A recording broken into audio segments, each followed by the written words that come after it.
everybody, welcome to the stream. Welcome to the stream. Today we are going to be continuing our journey through the newest story chapter of Punishing a Raven, Renaissance du Fantastique. I'm super excited to dive back in with you guys today, and yeah, and honestly, this chapter has been pretty alright so far, I won't lie. Pretty big build up. I like it. I'm actually I actually like all the new characters introduced so far in this chapter. Not gonna lie, I really like them. So yeah, without further ado, let us dive in. Winter Landscape.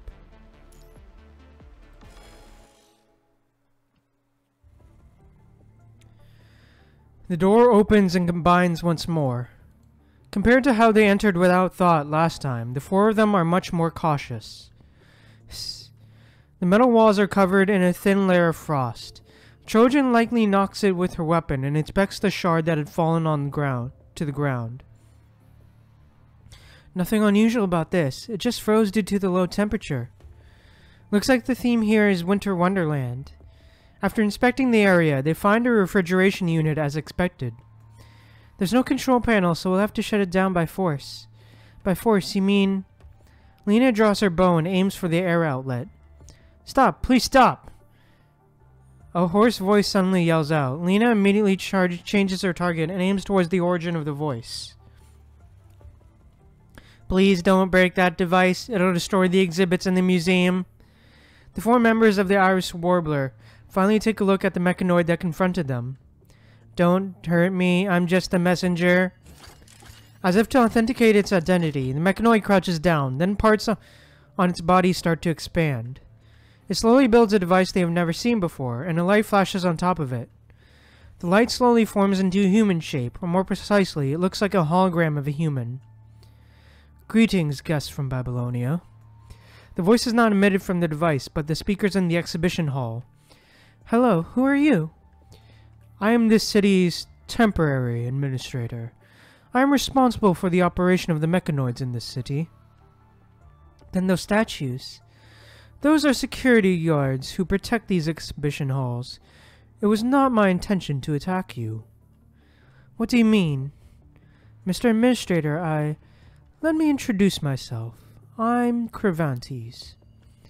And you must be Isla. Cervantes' hologram stops in front of Isla and inspects her. You know me? You can say that. Since you were standing here, that means part of my plan succeeded. Part of your plan succeeded? Wait, the signal General Wells mentioned. No need to fret. I just wanted to invite you to the city as guests. Was that the welcome committee just now then? You guys sure are passionate. Cervantes does not explain, nor does he seem to want to explain. He continues staring into Isla's eyes before glancing at the other members. Ah, that really is. Sika quietly sneaks over to Lena's side as Cervantes keeps sizing them up. Lena, can you determine where he really is? If you give me that robot, then I may be able to trace where he's sending the signals from. However, as they're plotting in whispers, Cervantes suddenly directs the conversation to them. Sorry, but please refrain from doing that. I come in peace. Of course, I wouldn't ask you to trust me completely. The situation of the city is currently a bit complicated, although I do not disapprove of it. Cervantes, if you really mean us no harm, then please answer our questions honestly. What is your plan? Under the brim, the pair of red eyes look over to Isla. As if in contemplation, Cervantes only speaks after a while. For now, I just hope that you enjoy the exhibitions in this museum.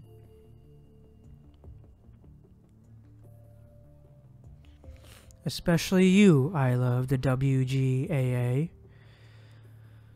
Me? Isla is startled by the unexpected answer. Just as she is about to ask more in depth, Cervantes already answered her. Look at it as a request from a fellow artist. I've buried all that I've seen, lost and experienced here. And that of what the city named Constellia, an unfinished city that only exists in a fantasy, had experienced at the end of the Golden Age. I'm sure that WGAA is interested in this. I hope that you can give me an answer after seeing everything. Also, I want to see how well the squad can operate. It will be a truly valuable experience. Now please, follow this mechanoid and enjoy the exhibition. With that, Cravantes' hologram disappears, leaving them with an empty exhibition hall and the mechanoid who is reconstructing itself. Please, follow me. Follow you? Is this a joke? Wait, let's do as he says for now. Are you serious? One of the reasons for the founding of Iris Warbler is to retrieve information about the Golden Age civilization. If what Cravantes says is true and he knows what happened to Constellia, then we need the information from him. If we don't do as he says, it may lead to bloodshed like earlier again. We're already not a squad specializing in battle. We should act carefully. And these exhibitions look quite interesting. There's a need for further investigation. Fine. Is everyone at the WGAA like this?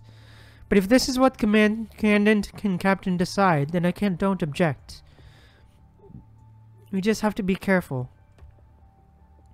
Whoa, is that a replica of the largest Moses-class icebreaker from Murmansk port back in the Golden Age? Or...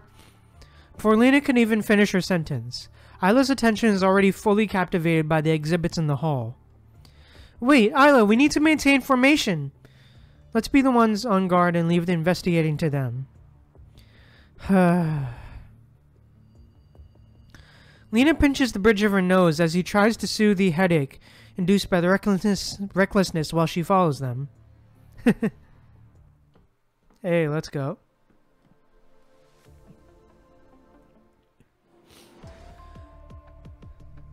Please follow me. A hall in the Arctic Route Union style. Bigger than I expected. Stay sharp. Let's just follow it.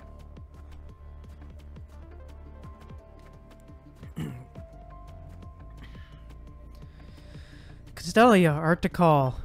Oh. Welcome to the Arctic Hall. Before we start to explore, I'll ask you a little for a test from me. Arctics are cold, pole of Earth, cold of space, and humans never give up exploring it. Sorry, it's too fast. I can't read it.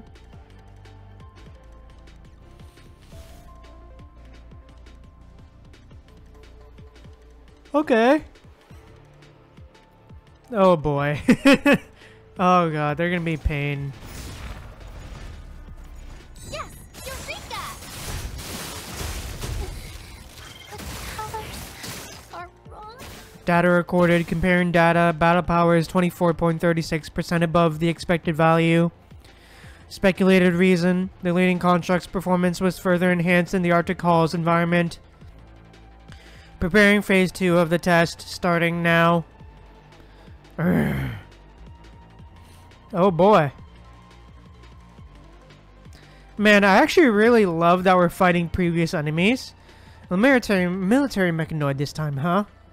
Now I can tell this is a challenge. Man, I actually love how this is...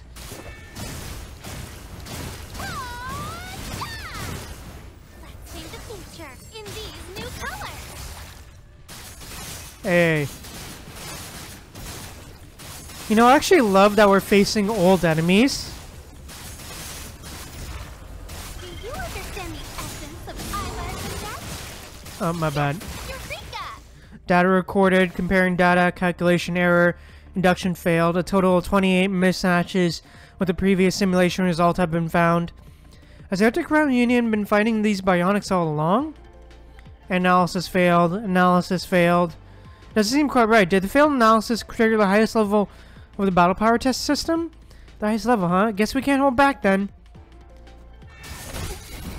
The colors are Okay. Candidate is ready.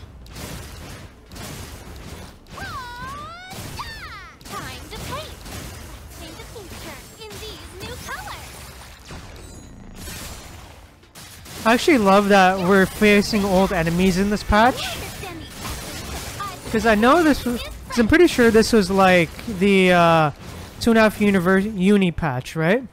Let's change the future in these new colors. Data recorded, you have defeated 4 waves of bionics. Your performance is better than 69.2% of mechanoid visitors. Hey, 69. Nice. Nice. Speculated reason, analysis declined. Test over, granting access to the hall. Storing the exhibits for test purpose. Dear visitor, I sincerely invite you to explore this hall.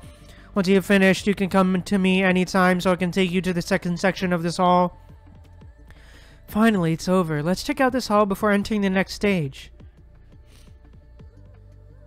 Ooh, I love that there's the Hikari motif in this, dude. In the background, in the stage music. Ah, dude. Bionic S079. Production date 2010-12-1. Service time unknown. Recycle log. Bionic found in the ruins, modified from Snow Isle that was originally designed for military reconnaissance purposes to be a robot pet for kids. It said that humans would put flowers in muzzles to express their desire for peace, conflicts, and meaningless behaviors, but... Okay. Yeah, I just love that we're facing old enemies in this patch.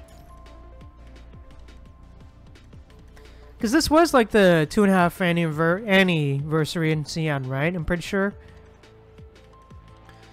SH27 and 28. Production date unknown. Service time unknown. Recycle log. Bionics found after the huge tide. Their memory shells are completely broken and can't be fixed. Emberia, the Forest Guards, the Ascendants in Babylonia.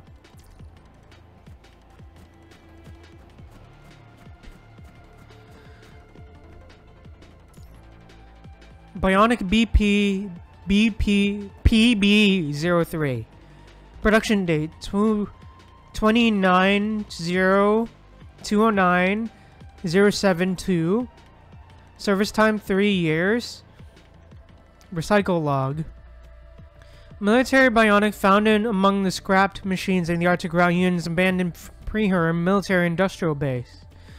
As a mechanoid without logic circuit capable of deep learning, it was designed solely for strategic attacks. Order, obedience, discipline, violence, subdual. Was this how the Arctic Ground Union achieved unification?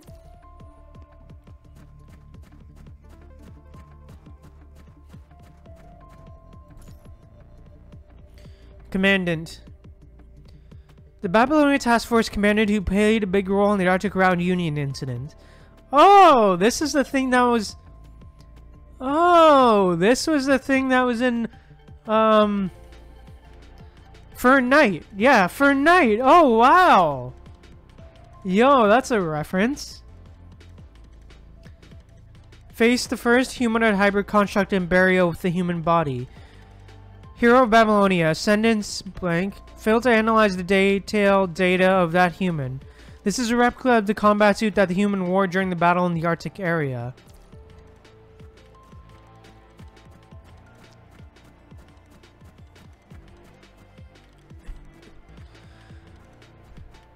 Yo, this is actually sick.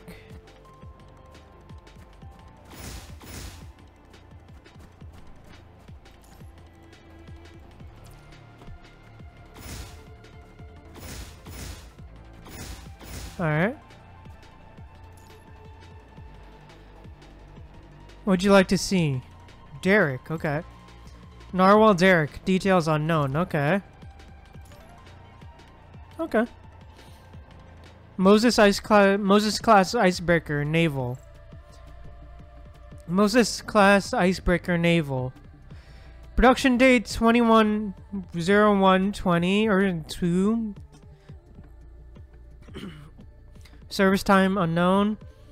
One of the Arctic Ground Union's biggest Moses-class icebreakers, equipped with 2 RPNF-310 nuclear reactors.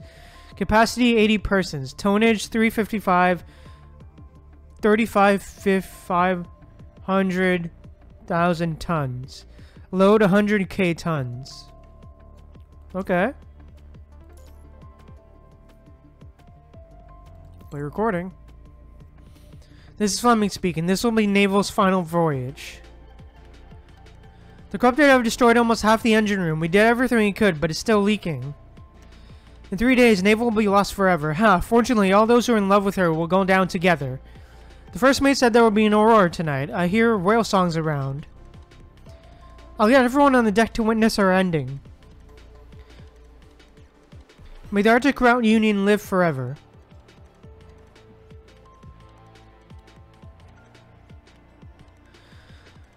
Wow. Okay. Let's keep deeper. Understood. Please get ready.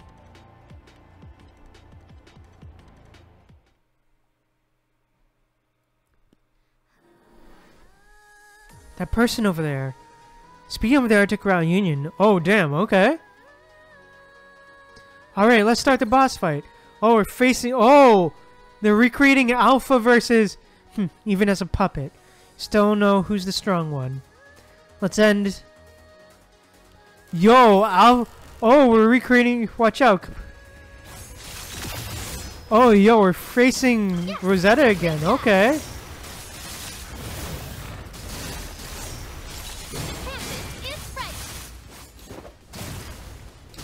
My ideas are blooming. Let's change the future in these new colors. Isla, we did it. It seems to be slowing down. Okay.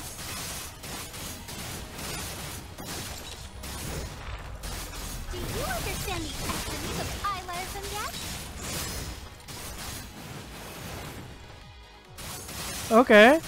Yo, okay.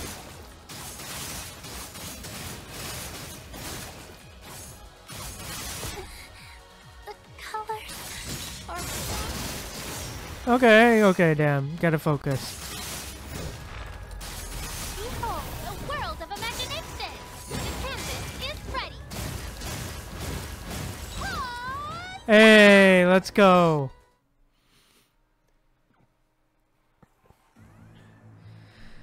We finally won. The blade of Isla's gun lance flashes past, and Rosetta's huge body finally falls. Sika holds the empty grenade gun. Her body quivers due to exhaustion. The weapon box you were carrying all this time, this is what was in it? And ammo for Isla's weapon and spare arrows for Lena. I only brought this gun just in case, since I'm more familiar with this kind of weapon. It wouldn't have worked earlier when we were inside, but I'm glad it was able to help now. I'm impressed that you can identify its behavioral pattern so quickly. If it wasn't for your plan, this would have been a tough fight. I know, it's only because Rosetta is in Babylonia, and I had the honor of meeting her a few times when I was training under Vanessa. Humanoid hybrid constructs are still very rare nowadays, so I'd recorded down all of her information in battle data. A classic valedictorian thing to do. Rosetta is someone who can fight against the strong descendant, Alpha. Even though this is not the real thing, it's still very overwhelming. That mechanoid really is something to be able to make this look exactly like the real deal. I also don't understand why he made a replica in the first place. But if we need a representative for an Arctic Route Union themed exhibition, then Rosetta is the most suitable. I'm aware of the technology he possesses. Although I've never seen the real Rosetta in action, this imposter showed some quite destructive power. Together with those statues earlier, if Babylonia has to go against that... He not only reconstructed a whole city, he also possesses the battle data of Babylonian constructs and the technology to recreate it all.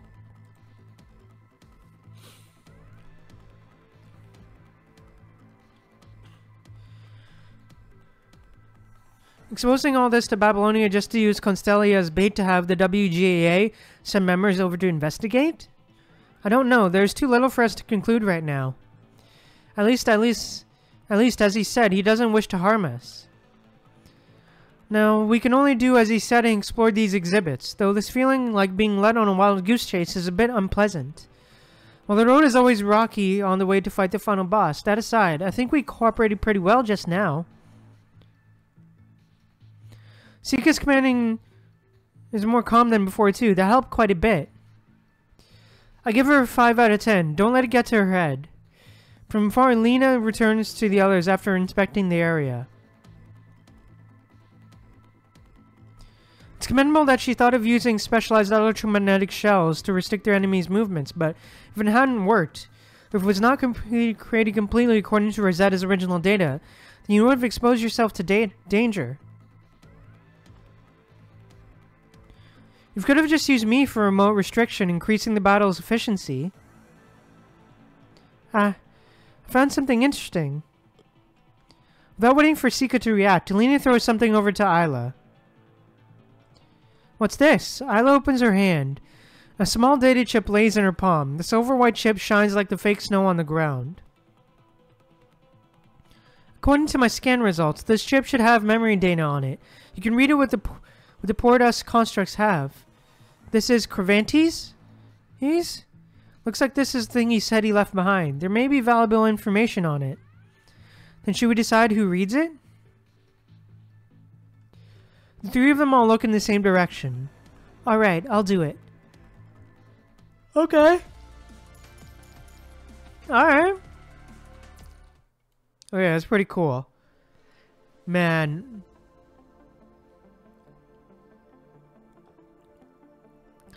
I just love how this chapter is just like a love letter to... Man, this chapter really does kind of feel like a love letter to all of what PGR was. To PGR's past, man. It just feels like a love letter, and I'm really loving this chapter. How it's so much like a love letter. The rooks have returned. Hey Carl, wake up! Come on! Voice command detected. It is exiting sleep mode. Visual module reconnected. Data changed. Detected. Automatically generating log according to protocol. Confirming. World time synchronized. 0:23 AM. UTC +4. Personality simulation online. Load complete. Saving log in text form.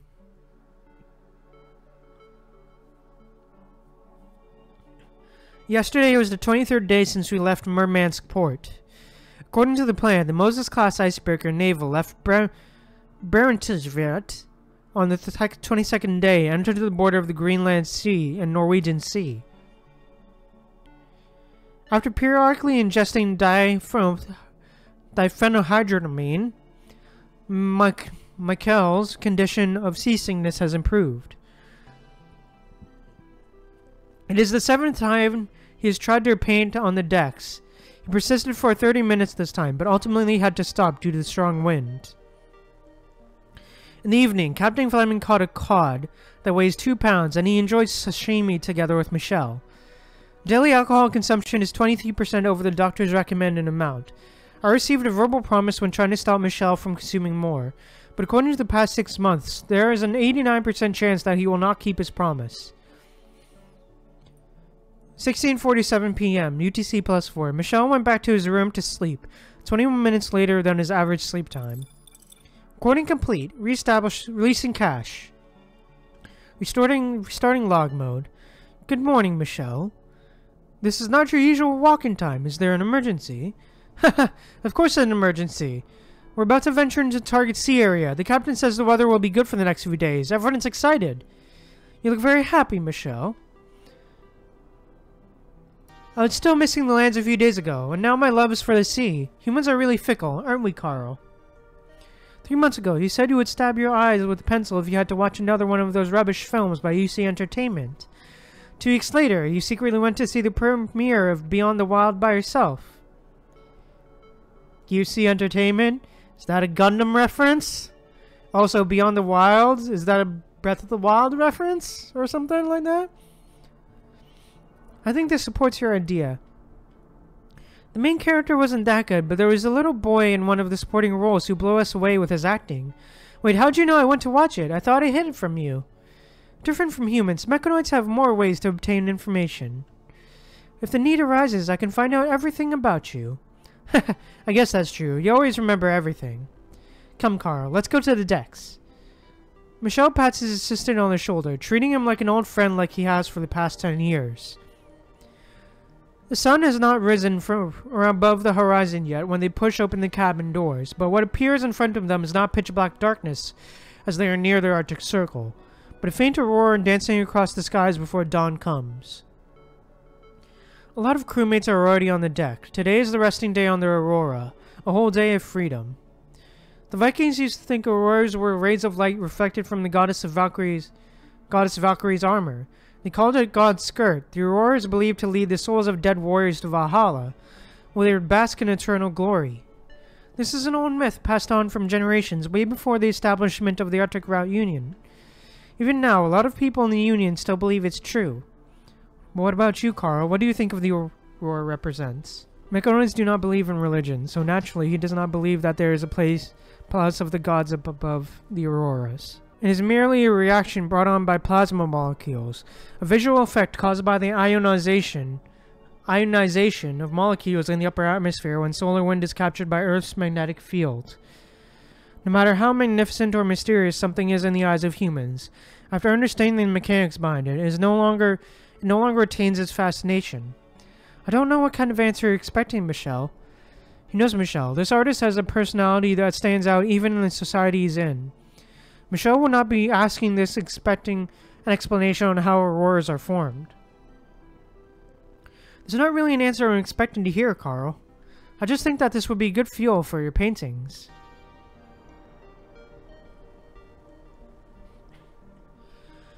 If you're a creator like me, wouldn't you want to paint this scene? I'm not sure, Michelle. As long as I download the relevant learning modules, I can use deep learning to master all drawing techniques. Imitate the strokes of all famous painters and even combine these skills to create paintings of auroras no one has ever seen before. Yet, just as you disapprove of the mechanoids currently in art, that is not true creating, isn't it? Oh. Is this a reference to AI art? Because if it is, wow, dude. I think those last few lines of dialogue are pretty reflective of AI art now, I think, to be honest. Because it was so, wow. To think Kuro thought this far ahead when writing it in CN, bro. They knew the rise of AI art was going to come. Imitation and coupling cannot birth new things, but that doesn't mean mechanoids are limited to that. I look forward to the day when mechanoids can create real art, but it may be too long of a wait for someone as old as me. Michelle, please don't be pessimistic about your health situation. You still have a lot you want to do, a lot that you will do. You're even responsible for designing that city. It will become your greatest work. This may just be the selfishness of an artist. Sometimes I feel I just don't want to let go of the brush. But thanks to that, I'm still fighting to live longer. You're right, I still have things I want to do and I will do. Heck, isn't that why we're on this ship in the first place? I'm sure we'll be able to return satisfied from this trip. Carl lowers his head, as if praying for his master. Look, Carl, something's coming. Pointing at the sea, Michelle suppresses his excitement and whispers to Carl. Carl's eyes do not capture anything abnormal. Unlike humans, mechanoids do not possess intuition or the sixth sense. They do not know what it feels like to have a premonition. He remains silent. His logical circuits cannot completely comprehend how he got the same conclusion as Michelle, ignoring all the rigid rules of coding. The deck quiets down as the crewmates all hold their breaths. Their hands freeze mid-air while holding their alcohol. Like the first cry of the world, a huge black and white silhouette jumps out from the water. A humpback whale. Huge waves are stirred up by the whale, splashing onto Carl and Michelle, and also all the crewmates on the deck. The crewmates cheer enthusiastically. They drink in glee, singing sea shanties from Viking times, celebrating the scene they just witnessed under the auroras of dawn. After the Arctic Route Union was founded, all the whale hunting activity was banned around the world. The people devised a new rule. The whale becomes nautical guardians. Every time people see a whale, they celebrate to commemorate the encounter. Carl, do you know why whales leap out of the water? About that, there's not a definite biological explanation yet. Maybe it's for communication, or it's a part of the respiration cycle. There are also people who think they get rid of parasites this way. And do you know why humans celebrate it like this? I cannot fully comprehend the psychological reasons behind this action. but I think it may be similar to the feeling when people see the aurora. When did you learn to be ambiguous, Carl? Michelle smiles meaningfully at Carl. Carl once again finds himself unable to analyze Michelle's current feelings. What we see isn't the whale, but ourselves. We think we are observing the world around us, but in truth, we are all merely looking at ourselves. Ourselves? What did you see, Carl? What was it that you saw when the whale burst through the waters? I saw... Recording stopped. Wow. Pretty philosophical, not gonna lie. The memory data finishes playing. Isla opens her eyes and sees the other three looking at her with bated breath. Why is everyone so nervous? We're just worried that maybe construct virus is hidden in there since it was left behind by the enemy. I didn't see you guys worrying before when you picked me to read it. Just as a precaution, that seaweed head mechanoid didn't look like someone who used dirty tricks. But if something did happen, our reliable commandant would have been the first to dive into your mind to save you. Isla, what did you see? I feel like it stopped at a very crucial moment. Isla tells the others what she saw. Although I had a feeling, I didn't expect to actually see Michelle from when he was still alive. When he was still alive. This memory belongs to that mechanoid named Carl, although this name is different. If he is Cervantes, then that would explain how he found the city before humans did. If that is true, what happened to him in the past few decades that led him to appearing in front of us like this? Creators like to express themselves through their art. What does Cervantes want to convey? Just because he saw a frightening battle and because he had seen the previous glory of the Arctic Route Union, so he wanted to record it down permanently? Do you have any idea, Isla? Nope. Although I currently don't have any ideas. Even though it was just a scene from a memory, and that it was seen through someone else's eyes. The huge shadow of the whale blocking the breaking of dawn, people breaking through the ice whale while singing, heading toward the tip of the world. The ruins of the naval silently stand atop of the man-made ice. But they may not be replicas at all, but actual pieces of the ocean liner he had been on. The Arctic Route Union's last line of defense, the centaur galloping on the snowfields. She attacked the white-haired construct countless times and became a dome that sheltered everyone when the cave collapsed. Her replica was put here as the last guardian of these images of the past. What he's thinking may be surprisingly simple. What do you mean? It's just a feeling, nothing for sure. A well-planned musical would put its dramatic plot twist at the very end. All reviews before the end do not hold water. This museum is Cervantes' art. We have to at least see it in its full before jumping to conclusions.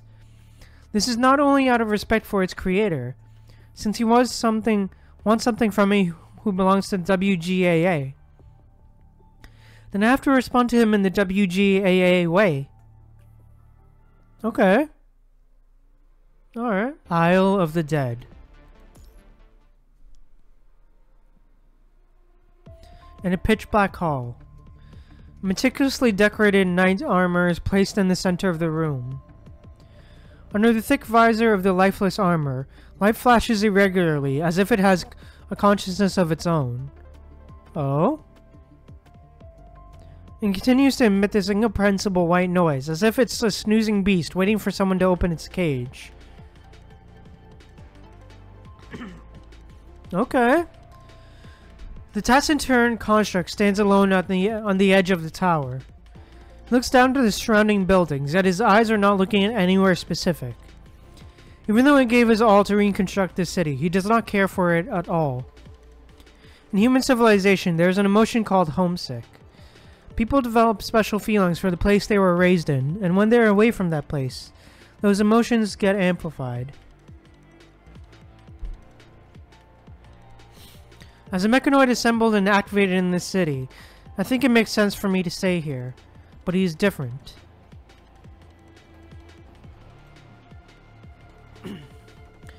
I do not understand the art he is obsessed about, But since we are now back to this place after all this time, it means the duty you must fulfill is coming to an end.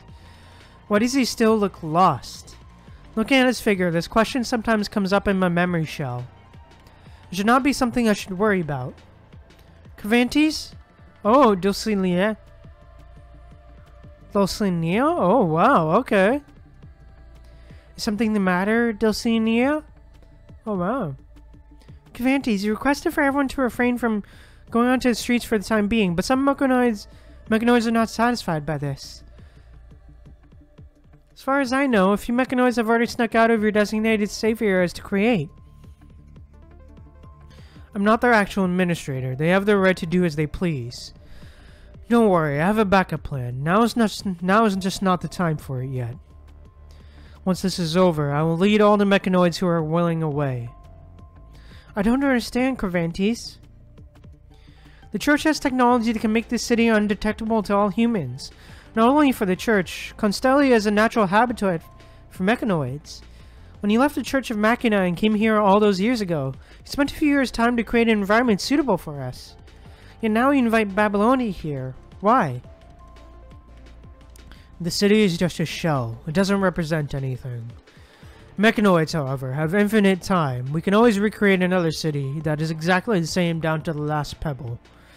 And due to the emergence of the Hetero Tower, it's only a matter of time before humans find the city. On top of that, the Sage Machina is back. There's no reason for us to stay here any longer. Cervantes, you didn't answer my question. Why willingly expose ourselves to the humans of Babylonia? Why retrieve that tragic creation of humans? That thing is a project of human will. It showed me some things I didn't notice before, which is why I kept it. And mostly, how should I put it? All of this is for finding an answer. An answer? It's been to lots of places over the years, and I've witnessed the actions of humans after the outbreak of the punishing virus. The International Space Station, Attalek, Kowloon, the underground cavern of City 075, Puella Forest Park, Imperia, Lunar Base, the Red Tide. Even though they never united, even though there are conflicts every time, and even though they all have different ideals and goals, from a lot of mechanoids of the Church, humans are weak and hopeless, contradicting and incomprehensible. But they can always turn a crisis around at crucial moments, creating unexpected miracles. That includes things that cannot be calculated. It includes something that I cannot explain with words. I'm trying to find it, the reason that leads to these results. But after my efforts have ended in failure, until the Hetero Tower was reversed, I finally confirmed this and accepted it. Since I cannot find the answers as a mechanoid, why not ask the humans who already have answers? Us mechanoids, we excel in recreation, not discovery. What makes you think that humans will do as you wish? No, they will, at least that person from the WGAA will. She will prove to me the results of their hard work of many years. Ayo?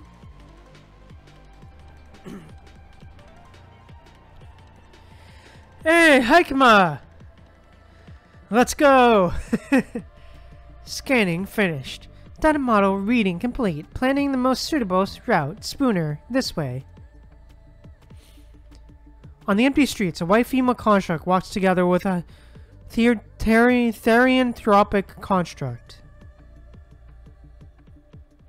Spooner? Hikema stops when her comrade does not reply.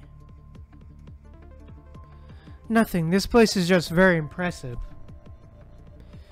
Well, it is a city from the Golden Age, so even if it's just a part of it will be... it's recreated quite accurately. Are you in awe and jealous of your senior's achievement as a successor? You really like to hit it where it hurts recently. Is this Zero's bad influence? Compared to before, I think my empathetic abilities have increased, so I'm currently testing it. So, was I right? I think you should look up what empathetic actually means. But I have to admit that Mechanoid Cervantes really is something else. I only started painting halfway through my life, so I'm nowhere as skilled as him. Tower was responsible for all construction work within the church, but that was before you joined. He was one of the earliest mechanoids to join the church, with Magician and Hierophant as his peers. The Church of Machina only started to truly form after Arcana found them. In human speech, he's an OG member of the church. Hey, OG! Oh, I love that localization. Yeah, boys, an OG. So the sage wants us to bring Cavantes back to the church? Nah. Sage says she needs to gather our scattered comrades for the path she believes in. Other than Tower, there are still Moon, Stars, Justice, and a lot of more people for us to find. Together with the new ally Nanami is about to awaken, our expedition is just starting. You mean that Kowloon mechanoid that has been kept in church for years? I don't know if he's regained consciousness yet or not. She will, and under the Sage's guidance, we will be united. She raises her head, looking over to the windmill tower not far away. Let's go, to finish the mission she gave us. And to welcome our wandering friend home. Hey, okay.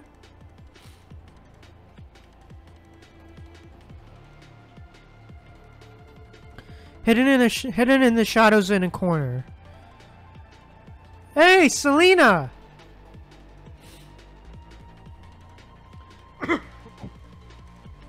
Oh, Selena's here! Hey, let's go! You mean those two just now aren't the members of Babylonia you mentioned? A girl with her figure mostly hidden by a cloak stands next to a mechanoid. After listening to his whispers, the wanderer-looking girl lowers her head in contemplation and mumbles to herself. Babylonia, now where have I heard that before? And Isla, did they come for it, or... But since the music has surrounded and curtains have been pulled, it would be rude for the audience to leave halfway, right? Hey, yo, Selena's here, okay. Oh, this chapter's gonna be good. Las Meninas. I don't know how to pronounce it. I'm sorry if I butchered that.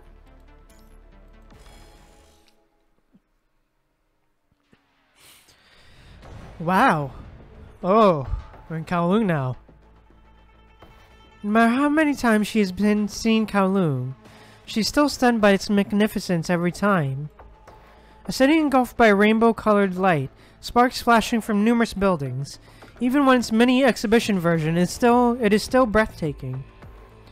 On the other side, a large ship slowly appears on the projected water. On the ship are shadows of people, never-dimming lights, and a faint singing voice. A Flexon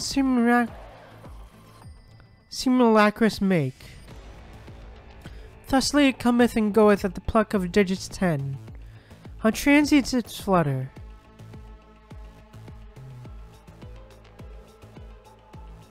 That is... the Niter. I can't believe Cervantes was able to recreate both Kowloon and the Niter. But this layout, do we have to separate into two groups and visit different exhibition halls? But... Sika looks from left to right indecisively. On her left, Isla is staring at the exhibition hall in front of her, eager to rush in, while Trojan is just standing there without expressing much interest. On her right, Lena holds onto her bow, mindlessly cleaning it. Her gaze sometimes wanders over to Trojan and Sika. Lena, is something the matter? No, nothing. Her gaze drops as she continues to wipe the non-existent dust off her bow. So, how should we divide? Any suggestions, Isla? As the only member from WGAA, Isla is the one who understands Cervantes the most, which is why Sika asked Isla. Huh, me?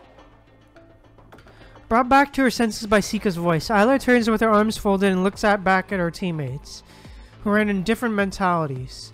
According to my understanding of Kowloon and the Niter, Kowloon should be the main route, while the Niter should be the side quest. From the experiences before, I can see that Cervantes put in a lot of thought while recreating these exhibitions. He prioritized authenticity. So why don't Trojan and I visit the Kowloon exhibition and Sika and Lena can check out the Niter? Trojan is not at her best due to her frame issues, but she can balance out my experience. While Lena has both experience and power, so you can familiarize yourself with Sika. What do you think, Sika? I think that is sensible, right, Lena? Lena frowns, not exactly satisfied with this grouping. She purses her lips and unconsciously tightens her grip on her weapon. On a personal level, she does not want to deepen her connection with this overly young commandant. Rash, youthful, all talk with no action. She's not good with this kind of people, but her gaze lingers on Trojan for a second before quickly averting it. A dated frame from Corona and a mysterious past. Lena, it's nothing. Lena lowers her gaze as if to hide. I do not object. I'll go over to the Niter with the commandant. Then it's settled. Isla and Trojan will go to the Kowloon exhibition, while Lena and I will investigate the Niter exhibition. And we'll reconvene here. Just a heads up, after confirming the assembly point, Sika and Lena head off first to the Niter exhibition, and Lena seems to be explaining something to Sika on the way. Seeing the two off, Trojan asks uncertainly, are those two really going to be fine? What could possibly happen? What if, like in the exhibition hall before the Mechanoids battle, the two of them get into an argument? I thought you would suggest for me to pair up with Sika while you buddy up with Lena. I think you're overthinking. We're all on the same team anyway. We have time to get to know each other and one day we'll be close enough. So you don't need to ignore the relationship between those two. There are carvings on the window up ahead. Is that the legendary ancient Kowloon window frame patterns? Isla runs over excitedly. Trojan glances over in the direction of Sika and Lena once more, before following Isla deeper into the exhibition. Hey, let's go. Do not skip the scale. In this hall, you'll find Kowloon cultural relics and demonstrations, some of which may include puzzles. You can choose whether to skip them or not, based on your own preference. Yeah, let's not skip them. Hey. Zion, probably are also a part of it. Welcome, the next performance is Kowloon War Dance. Oh god. Oh shit.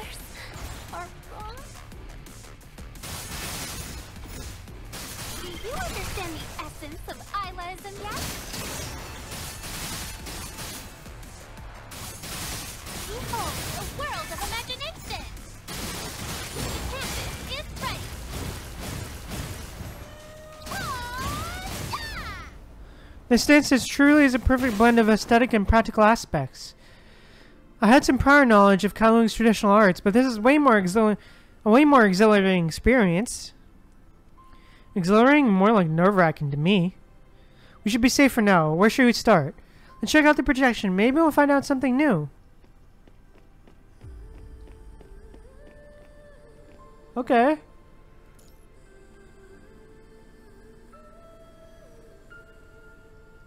Introduction. Welcome to the Kowloon Hall. Here you will find the essence of the art and culture of Kowloon. This hall showcases a variety of unique Kowloon artifacts, including a traditional calligraphy, ancient mythological relics, and traditional musical and dance instruments. You can also interact with me to watch traditional Kowloon musical and dance performance. I wish you a pleasant experience in this hall. Okay.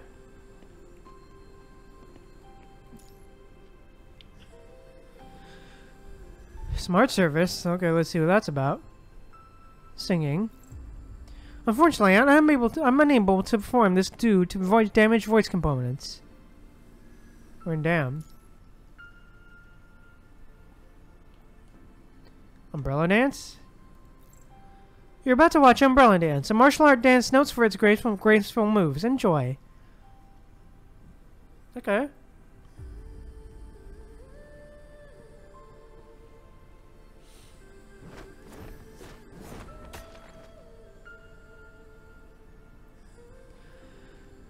Wow.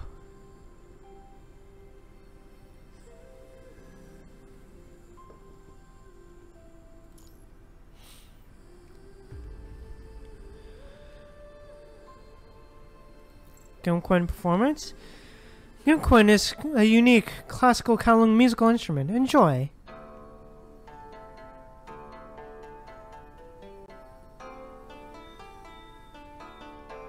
Ooh, that's nice.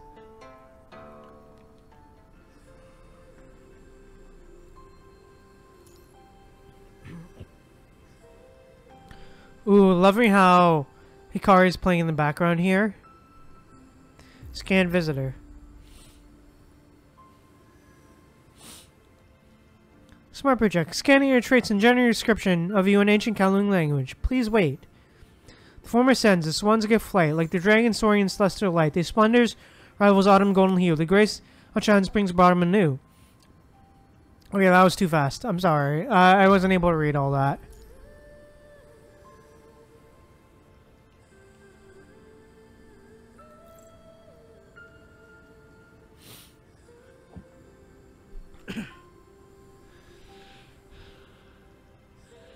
Lol, the scanner box literally lands in the middle of her breasts.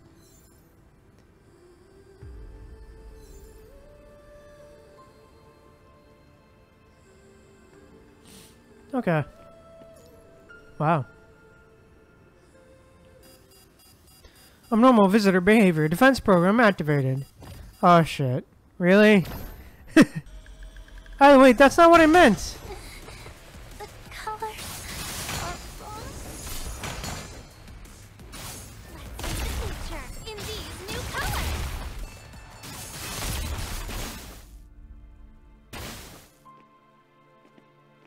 Okay,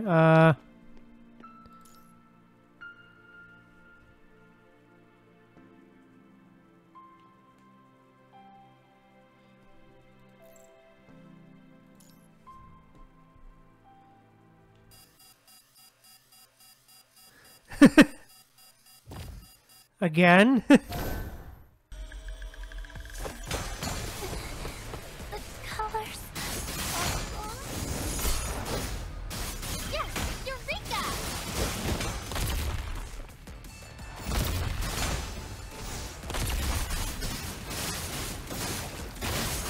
Bruh.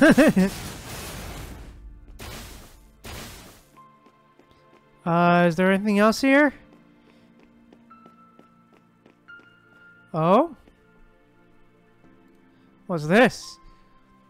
Unnamed halberd weapon. Halberd weapon that perfectly combines the spear and the dagger axe. Originally used as a ceremonial weapon, later as a powerful war weapon in Kowloon. Okay.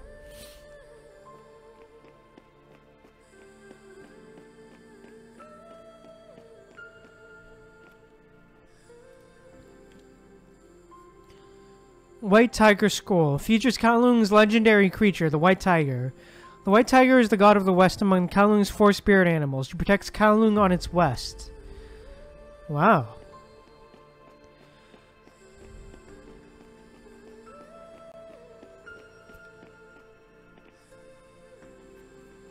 Azure Dragon Skull. Features Kowloon's legendary creature, the Azure Dragon. The Azure Dragon is the god of the east among Kowloon's 4 spirit animals. It protects Kowloon on its east. Okay.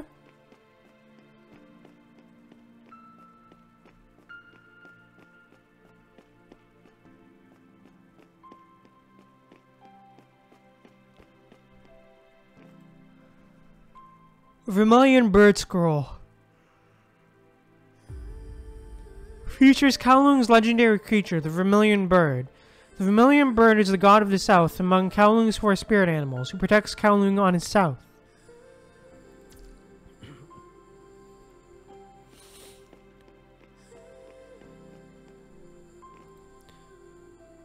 Black Tortoise Scroll. Features Kowloon's legendary creature, the Black Tortoise. The Black Tortoise is the god of the north among Kowloon's 4 spirit animals, who protects Kowloon on its north.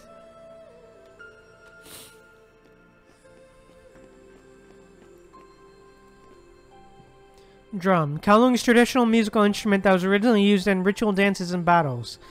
Now a part of Kowloon's traditional dance performance. Okay. Those are actually some nice drums. Pottery. A vessel made by shaping and then baking the clay.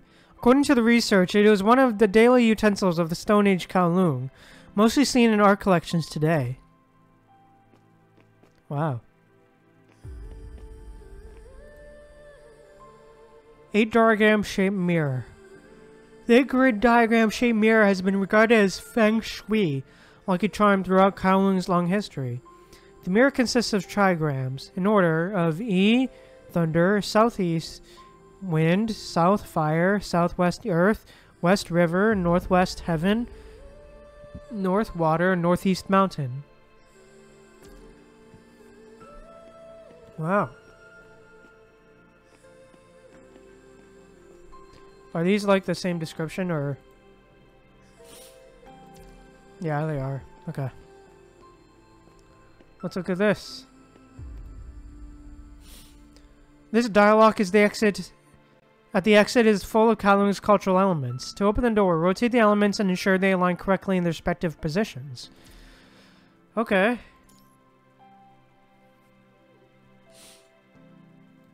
Hold up.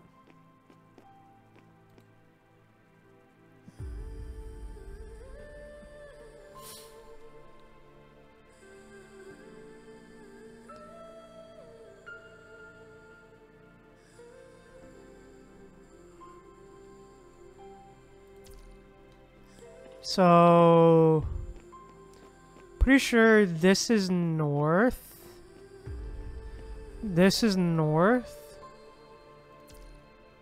Tortoise is north. Dragon is south. I mean east. Tiger is west.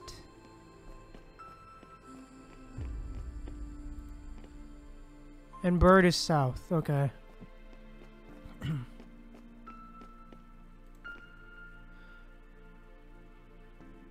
Description of the Azure Dragon Skull mentioned the Azure Dragon is the protector of the East and South. Of the East in Kowloon culture. Does that mean we should just go align position of the East to the Azure Dragon? This mirror looks quite similar to that lock, Isla. Should we land the direction of the disc lock in the trigrams of this mirror? Makes sense, I'll give it a try. Yeah, okay, whatever.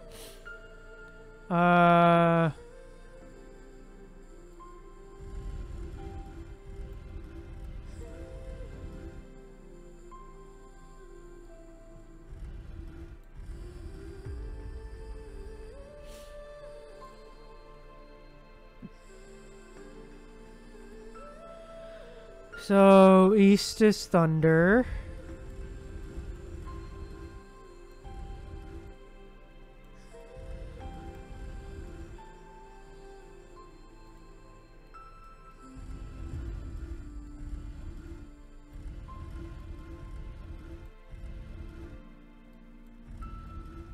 Okay, there we go. I was mainly just like guessing, I won't lie. Not the middle part.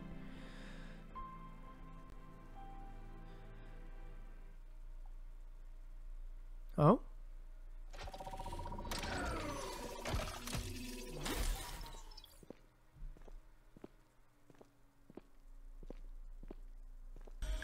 All right, let's go. The colors are bright. Do you understand the essence of ice and canvas is right? Hey.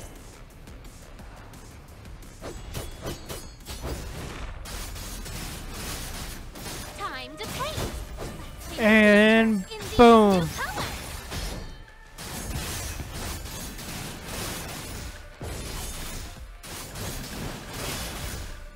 Do you understand the essence of Isla's and Reactor? Come on, let's go. Do you understand the essence of Isla's and Reactor? Hey, yo, boy. Not today, Q, not today. Q's got back up again. I think we can defeat them one by one. If the two halls are related, does that mean we must defeat Huashu and Q at the same time? Alright, let's test the synergy of Iris Warbler. Nina won't be our primary combatant here. I will sync our battle status to your terminal, Isla. Please adjust your tempo based on live status of our side.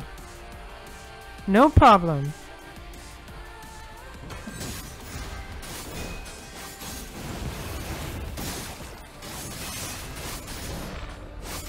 Hey, let's go.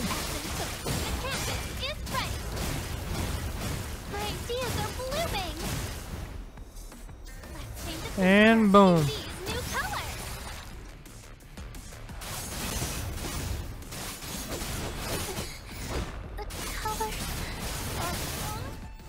Now. Oh. Yes. Hey, let's go.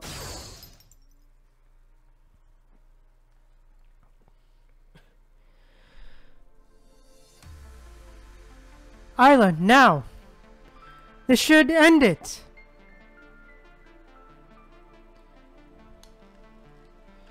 With a graceful flourish of her tonfas, Trojan dislodges the glaive from Q's grip. Then Isla executes the coup de grace.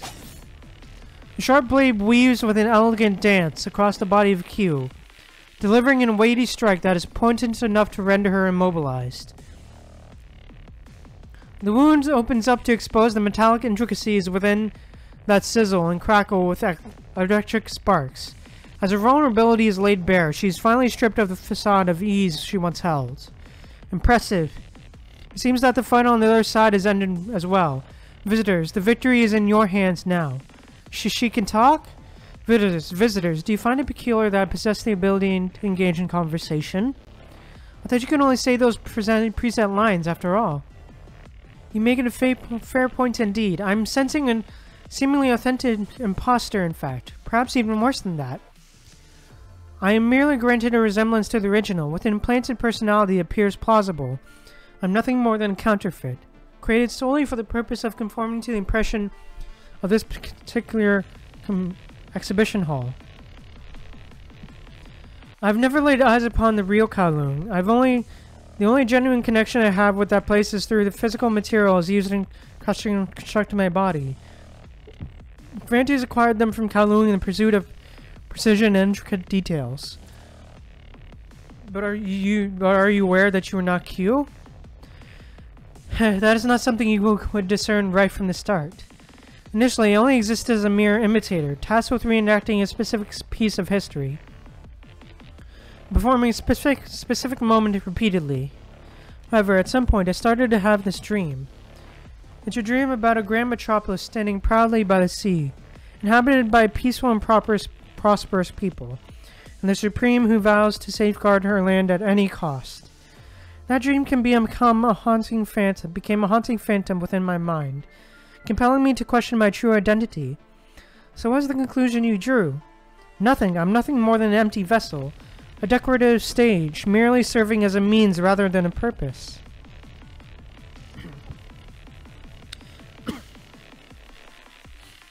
Just like a dot of color on a canvas, not deserving of any distinct significance. Then why do you, if playing your role is all you want, why are you sharing this with us?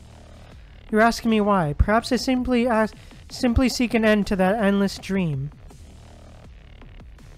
I deliberately introduced a flaw into this flawless facsimile, and the only way I'm able to pose a question as who I truly am. A question that has haunted me for a long time, yet remains unanswered till this day. If I've ever been to the real Kowloon, please tell me.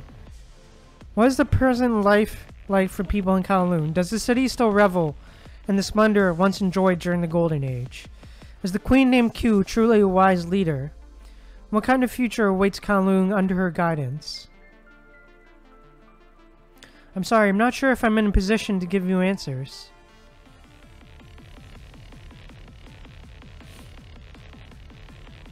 However, I know quite a few individuals from Kowloon, and from their perspective, it seems that Kowloon is progressing in the direction anticipated. There are, and will be countless hindrances and adversaries on that path. But the people of Kowloon never speak of giving up, not even once. That's all I can tell you. I see, that would suffice. Congratulations, visitors. I hope you can provide the answer that gentleman seeks. With a smile, Q extends her arm and places a data chip in Isla's hand. Then she closes her eyes. In a solemn moment, accompanied by the sound of termination, this unnamed vessel ceases to move.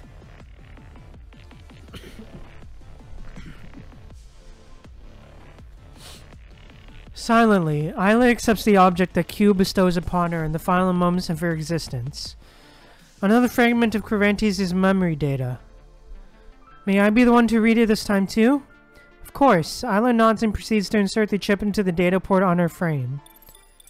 Confirming. World time synchronized. 20:47 AM. UTC +8. Okay.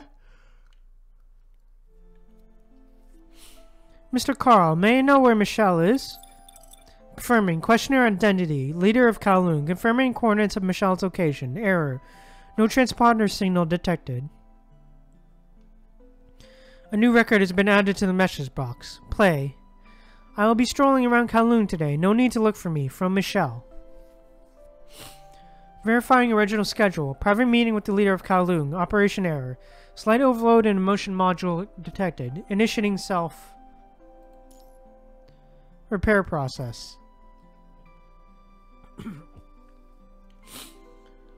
Confirming. Level 2 emergency confirmed. Initiating search for solutions. Conflict. Unable to activate corresponding measures due to limited operational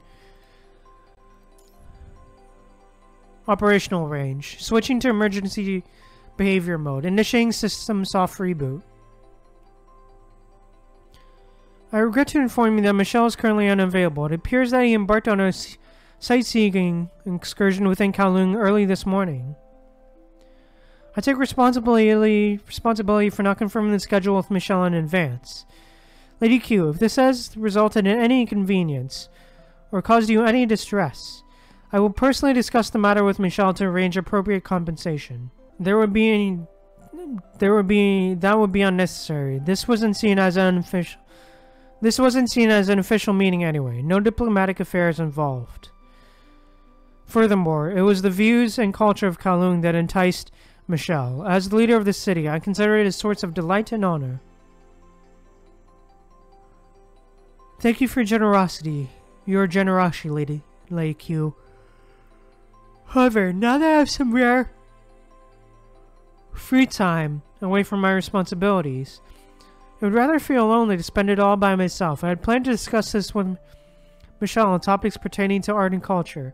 I presume you, as his assistant, have also been influenced by his expertise. I'm merely a mechanoid assisting Michelle with trivial tasks in his life. I don't possess much understanding of human art. Is that so? Interestingly, one of my family members holds a completely opposite opinion. He believes that mechanoids possess insights that run ever deeper than those of humans. How about considering it as helping your master accompany his host for a casual conversation? I'm delighted to be of service. He does not understand why Q insists on inviting him for a talk, but given the present circumstances, he finds no reason to decline.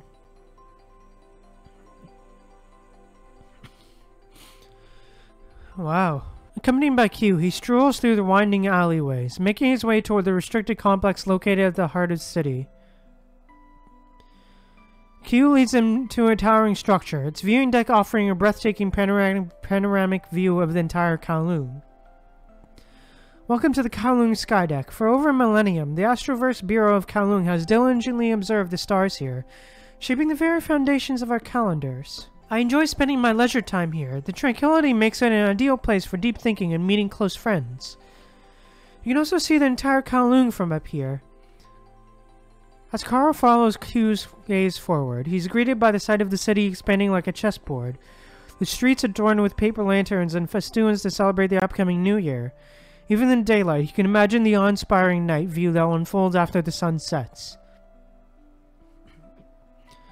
Observing the bustling streets, Carl makes an attempt to search for Michelle among the crowds. However, the idea quickly dissipates, abandoned within a fleeting moment.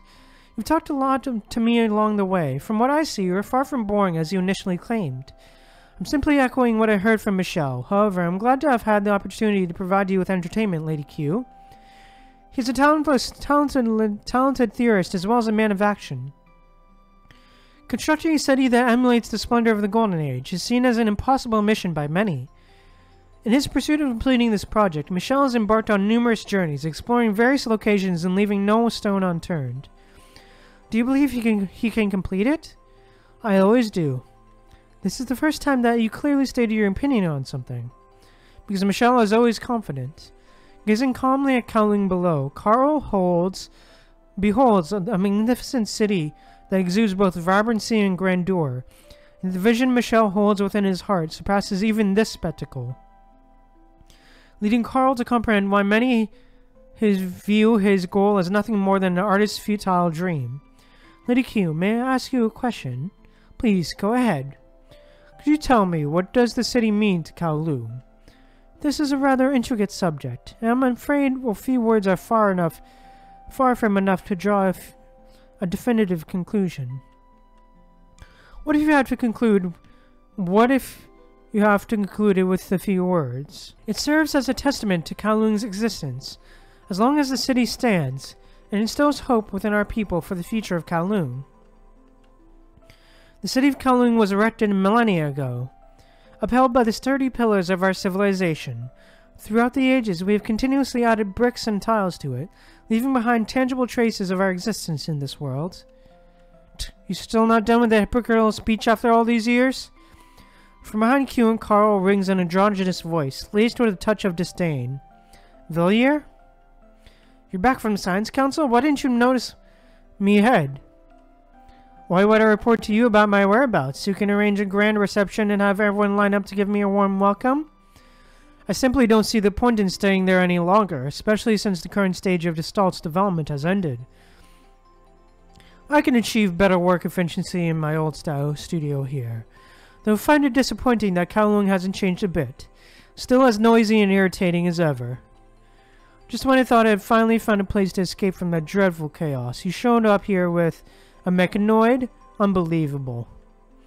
Is this really that surprising to you that I'm conversing with a mechanoid, Villiers?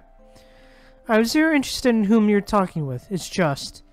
Villiers directs his gaze toward Carl, his dark eyes reflecting a blend of perplexity and doubt. As an entirely rational creation, how did you manage to ask such a joke-like question? I don't understand what you mean. Cities are mere conglomerations of foul human connections, distorted byproducts that arise from the progress of the inherently flawed human civilization. The extravagant facade is but a fleeting shadow in nature, crafted by vanity and designed to deceive the gullible.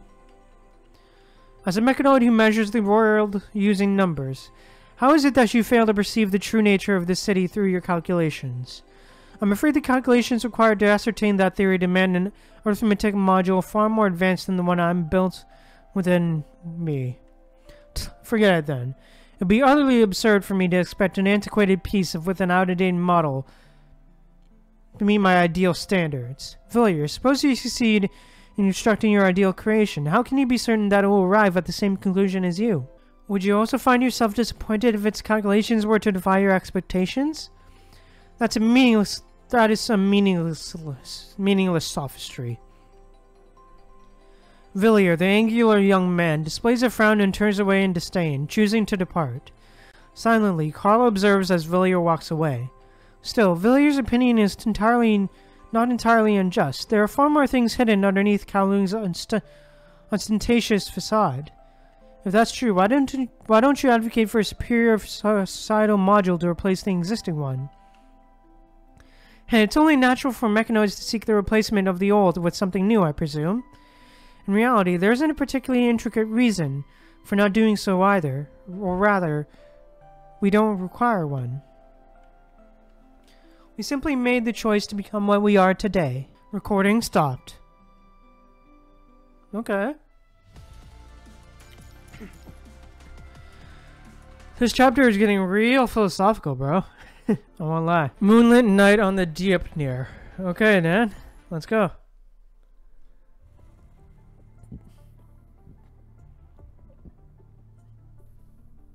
The mechanoid called Gravantes actually visited Kowloon and met the real Q. Considering there are 2 exhibition halls dedicated to Kowloon, it is likely that he also visited the Niter after the outbreak of the punishing virus. Now that I think about the Arctic Hall and the unexplored ones awaiting us ahead, he may even have traversed around the entire world. He seems to have a strong obsession with a particular thing. Indeed, his actions such as returning to Constellia, building these exhibitions, and all other endeavors he has undertaken towards us, they're likely driven by specific intention. While there's currently no direct evidence, it is plausible that his motivation is related to the person he served, Michel Vasari, the designer of Constellia. Michel, he was born from the WGAA, right? Shouldn't you guys have more knowledge about him than anyone else? I suppose you could say that, but there are widely known rumors of Michel not seeing eye to eye with the former WGAA leader. Although he didn't formally resign from the association, he chose not to actively participate in most of its affairs, resulting in limited resources about him left. Furthermore, the Constellia project was always shrouded in utmost secrecy, so Michel's whereabouts during his later years remained a mystery to most WGAA members. Following the outbreak of the punishing virus, our association experienced a devastating loss of documents related to the Golden Age. Meanwhile, numerous members were unable to board Babylonia, leaving us even fewer clues. Chairman Allen may know some inside information. Unfortunately, our current circumstances prevent us from contacting him now. We intend to delve deeper into the matter, but at that time, my attention was diverted to another pressing concern. With such limited information available, anyone could have it overlooked. 3 days ago, I could have never imagined that I would find myself on a mission within an art museum. That's true. I imagined that when you came across a horde of malevolent robots who had seized control of the city, operating tower machines larger than themselves and engaging in daily turf wars. Or the city would unfold as a colossal mechanical citadel, concealing a subterranean zero-point anti-gravity engine capable of transforming into a fully armed floating fortress upon activation. Were you going to alter entire world settings? If abnormalities like the Hetero Tower can occur in this world, why should giant robots and floating cities be considered implausible? Even if they were to exist, do you think we would be able to handle the situation by ourselves? Well, at least we could cheer for the heroes who step forward, right? I would work on a big set of paintings and name it something like Epic Encounter, Grey Raven versus the Great Airborne Fortress, or New Strike Hawk Saga, Operation Meteorite. So the idea of handling it by yourself is not even in your consideration? I'm a painter. What else do you expect from a painter other than creating artwork? I don't even know where to start my criticism. Traversing through the hall where they have just completed the challenge, Isla and Trojan proceed toward the corridor leading to another Kowloon hall. Upon entering, they are greeted by the sight of 2 exhausted figures leaning against the wall side by side, as motionless as 2 dolls, they're running out of power. You're already here. Great work, guys. Sika and Lena remain silent, or to be precise, their exhaustion has rendered them unable to provide any response. Lena, they're here. Time to move. Shut up your mouth and let me rest up a bit longer. Even their argument lacks its usual vigor. After about 15 minutes, Sika and Lena finally struggle up from the ground. You both don't appear injured. What drains so much of you? She's the one who's physically drained, and as for me, think of it as mental damage. Lena covers her forehead, displaying evident reluctance to recall her fighting experience with Sika. She ran outside the safe range and marked for her every single time we engaged with enemies, even rushing recklessly ahead of me a few times. And the strategy she proposed all potentially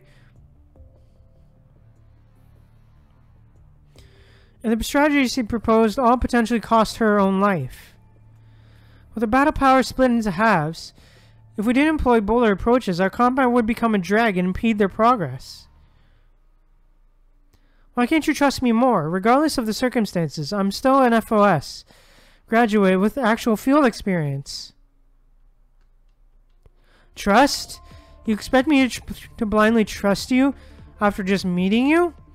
After you that naive to believe that you can trust your life to a construct whose name you just learned?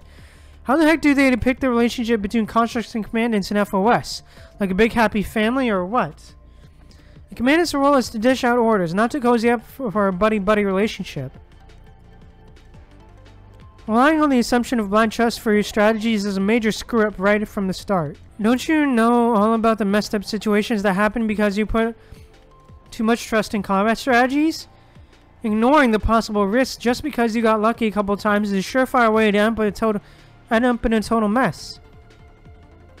Lena's rapid-fire interrogations leave Sika dumbfounded, causing her to struggle to respond. The girl attempts to argue back almost instinctively, but with a noticeably weaker demeanor. But it shouldn't be like that. There are squads like Grey Raven, the one led by Noctis Kyrios, Kowloon, Puella Forest Park, the Hero Tower. They've set so many examples. We may spend our entire life in pursuit of an elusive answer. We cannot define the true value of our strengths and efforts. But here we are, still eagerly anticipating the arrival of each new day. Because humans never walk alone. I could never have made it this far relying on my own strength. My teammates, my instructor, my comrades. They are the sole reason I stand here today.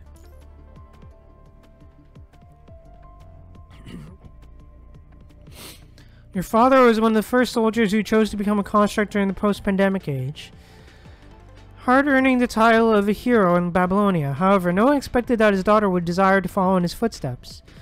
Unfortunately, it appears that your Tantalum 193 affinity has not reached the required level. We are unable to transform you into a construct as you hope.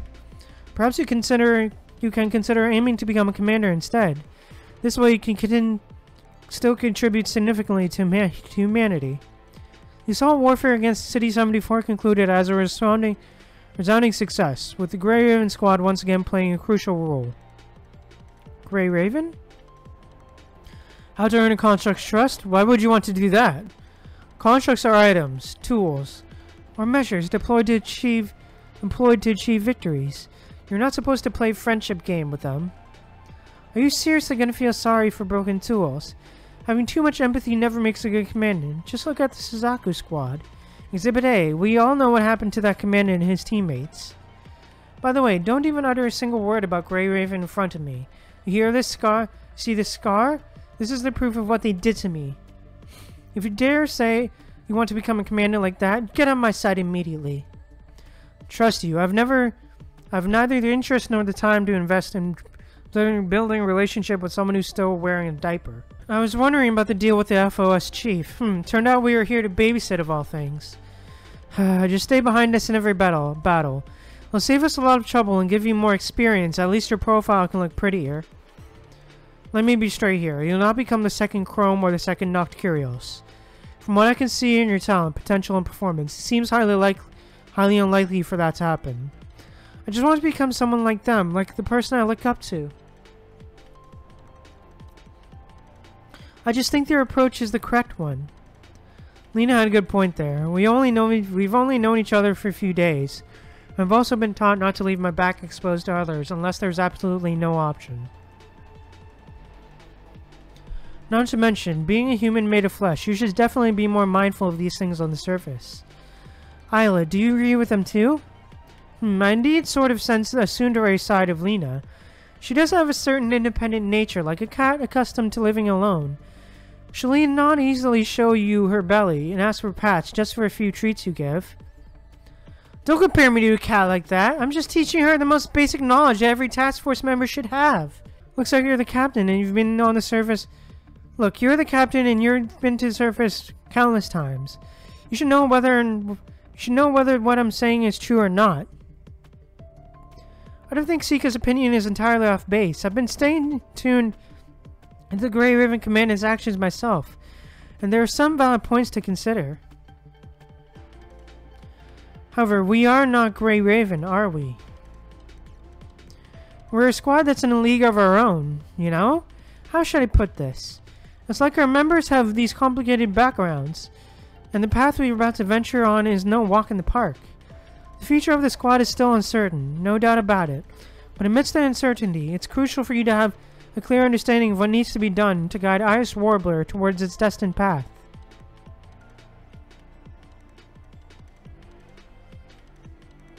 After all, you are the commandant of Iris Warbler. Yeah, hey, let's go.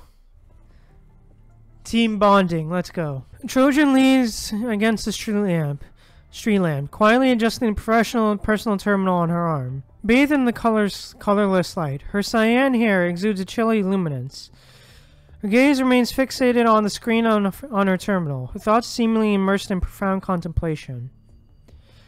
After a flurry of encounters, Sika is too exhausted to continue. Trojan and Isla's weapons also need maintenance. Damaged during the battle against Q, the squad settles on a suspension of exploration and retreats to the street outside, following Lena's suggestion to camp there for the night. Despite having already checked the surroundings, the squad decides to maintain a watchful stance and take turns keeping guard, and Trojan volunteers to take the first shift. The night in the city proves to be livelier than anticipated. The lights emanating from the towering buildings flicker irregularly, weaving a three-dimensional matrix of codes, through which mechanoids exchange information or delve into the realm of the art they seek to explore. The colossal windmill standing in the center emits a captivating blue glow, leaving Trojan to ponder how the city's nocturnal vista would unfold if she were to witness it from that vantage point. Perhaps atop the windmill's pinnacle stands the mechanoid named Cervantes, gazing intently back in Trojan's direction. Cervantes. Gaze lingers only a moment before shifting away. Trojan then turns around after closing the virtual screen of her terminal. There's still some time left until the next shift. Having trouble falling asleep? A little bit. I'm thinking about the mechanoids in this city. The dynamic between Cervantes and Michelle also seems very captivating. And? Don't worry about it. It's something unrelated to our mission, and unnecessary to bring it up now. I thought you agreed with Sika on the importance of absolute honesty among comrades. Are you keeping a secret from your own teammate right now?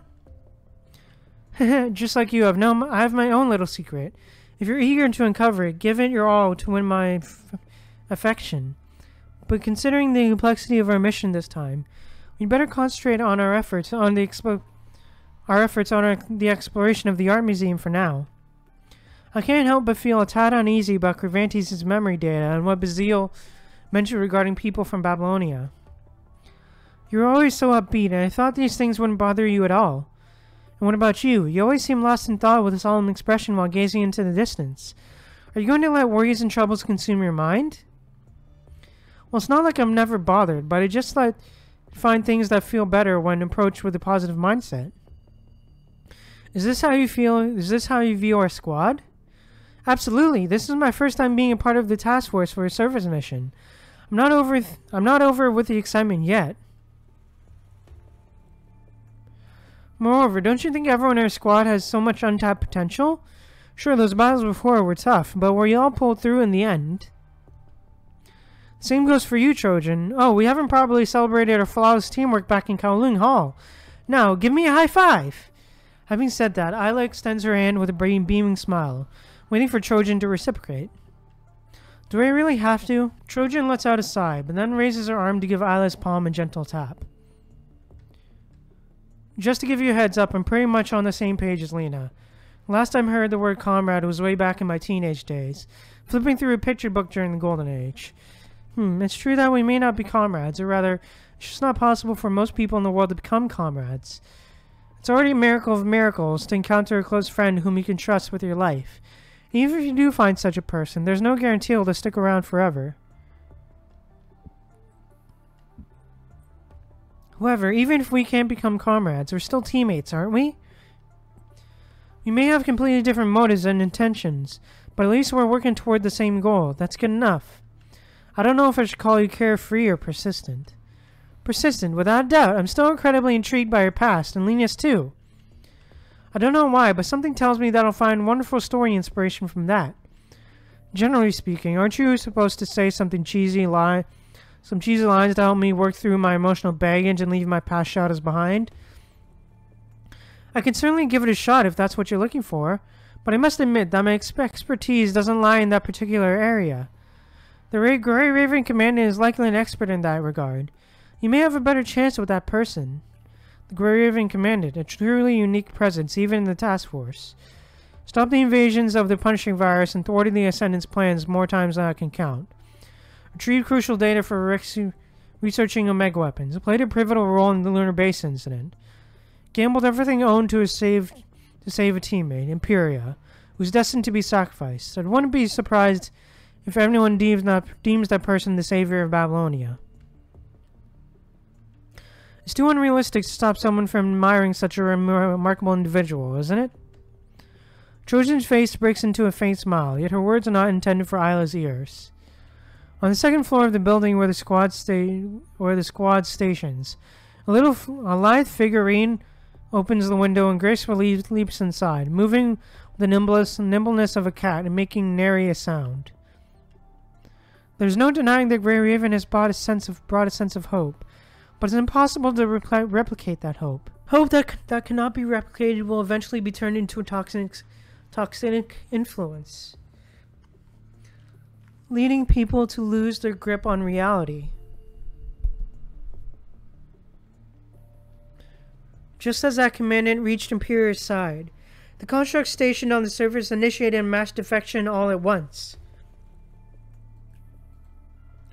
Do you have any idea that during the defection, how many commandants were betrayed by constructs, and how many constructs were unjustly disposed of due to the baseless allegations made by the commandants? The higher-ups made the choice to sweep the whole thing under the rug by shining praises on the Imperial miracle. But how can you expect someone who personally witnessed the mass defection to buy into such nonsense? So that's why he said those to Sika? It would only be better for her commanding career if she corrects her foolish misconception while she can, rather than going through it firsthand and later regretting it. Actually, if it truly occurred, she might even have the chance to feel regret.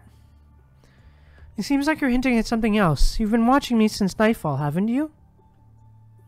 To be more precise, since the very beginning. This is a squad established by the WGAA.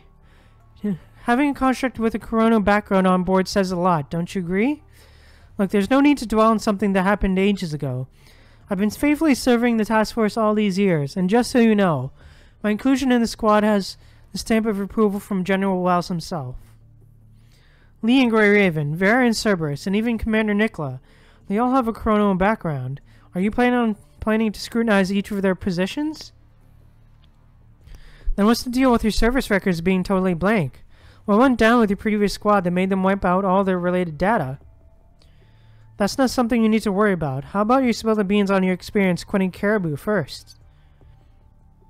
With a chilling gaze locked between them, Trojan extends her arm toward the Tonfas lying nearby, while Lena catches the bow tightly in her hand. Caught in the midst of their intense confrontation, Isla stealthily takes out her notebook and pencil. Her gaze becomes unwavering, as if she was poised to jot down every detail. Fully engrossed in observing Lena and Trojan. What are you doing? No, please, don't mind me at all and carry on. I just don't want to miss any juicy bits. Are you going to keep on exposing each other's deepest, darkest secrets for the past? Or are you going to grab your weapons face off? Am I getting in your way here? Should I take a step back to give you more space? Or maybe you just want me to play judge? Honestly, I'm cool with whatever. Rather than diffusing the tension, Isla appears to be stoking the flames. Her excitement reminiscent of a reporter on the verge of witnessing a sensational event. Bruh. Man, Isla really about that gossip life, huh? Really about that drama, eh? As our captain, shouldn't you step in to prevent this impending clash? You know, say something heartfelt, ease the tension, and act like nothing ever went down? I know, but to let things unfold in a more captivating way, I'll do my best to resist the urge and see where it leads you. You're not going to let up until you get an answer out of me, huh? Well, you got the bigger fish to fry, don't we? Realizing that Isla has no intention of making peace, Trojan resigns herself to the situation, mustering a smile and making a gesture of temporary reconciliation toward Lena. Alright, but just remember, this is a warning. When our mission ends... Lena shifts her gaze away from Trojan, focusing it instead on the windmill in the distance. Oh? I'm going back to check on the commandant. Let me know when your shift is over. With a wave directed at Isla, Lena retreats into the building. Ha, that almost had me breaking a real sweat. So what's the verdict? Is the relationship between your teammates even worse than you thought? But you seem pretty chill with it all. Already braced yourself for the worst, huh? Before our squad was put together, I got a heads up from Chairman Allen that things could get a bit messy. But like I said, no matter where we come from, nothing can alter the fact that we're a team. Trojan, you're here because Iris Warbler can help you achieve something, right? Causes and convictions don't just magically come to life on their own. It's through actions that they leave their mark on reality. In whatever shape or form it assumes, I hope this Iris Warbler can become something that holds profound meaning and value. Even if it veers off the path everyone expects, even if it's just branded as a failure down the road. I won't look back with any regrets for the efforts I poured into it. Hey, let's go, Isla. The moon softly illuminates the dim room through the window, casting a soft glow that accentuates a small badge. In a secluded corner of the building, Sika sits with her head bowed, her gaze fixed upon the tough and cold-proof cradle in her palm. Etched with a silver FOS symbol, the bottom of the badge bears the S.L, the initials of her name. To this day, the memory still vaguely lingers in of the audience's glances when she received this badge, symbolizing the prestigious title of chief during her graduation ceremony. Those glances were filled with envy, jealousy, despise, disbelief, and even shades of sarcasm and contempt. Deep down inside, she is acutely aware of her own unworthiness for that honor, a truth that resonates in her more profoundly than anything anyone else could comprehend. Even so, she still wants to. You're requesting a transfer out of the squad? Yes, sir. The three of us all agree that Apodidai doesn't hold much promise for the future, even if we do choose to stay. Applications have already been submitted by Commandant seeking personnel reinforcements for the squads. Considering the circumstances, I believe the General Staff has no grounds to reject our transfer this time.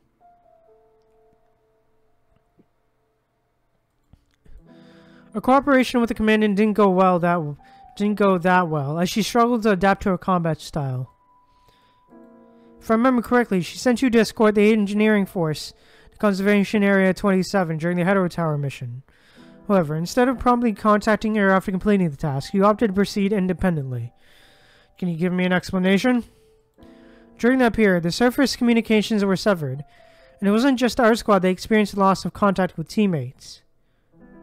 As per military protocol, contracts are granted the authority to make certain decisions in situations where they lose contact with their commandants. However, the investigation conducted by the Communications Center reveals that your transponders were operational, and the commandant had been making efforts to request your coordinates. I trust the General Staff are well aware of the intense electromagnetic interference that occurred during that period. General, are you insinuating that we intentionally disregarded the communication request from the Commandant? Oh. Ooh, that's not what I said.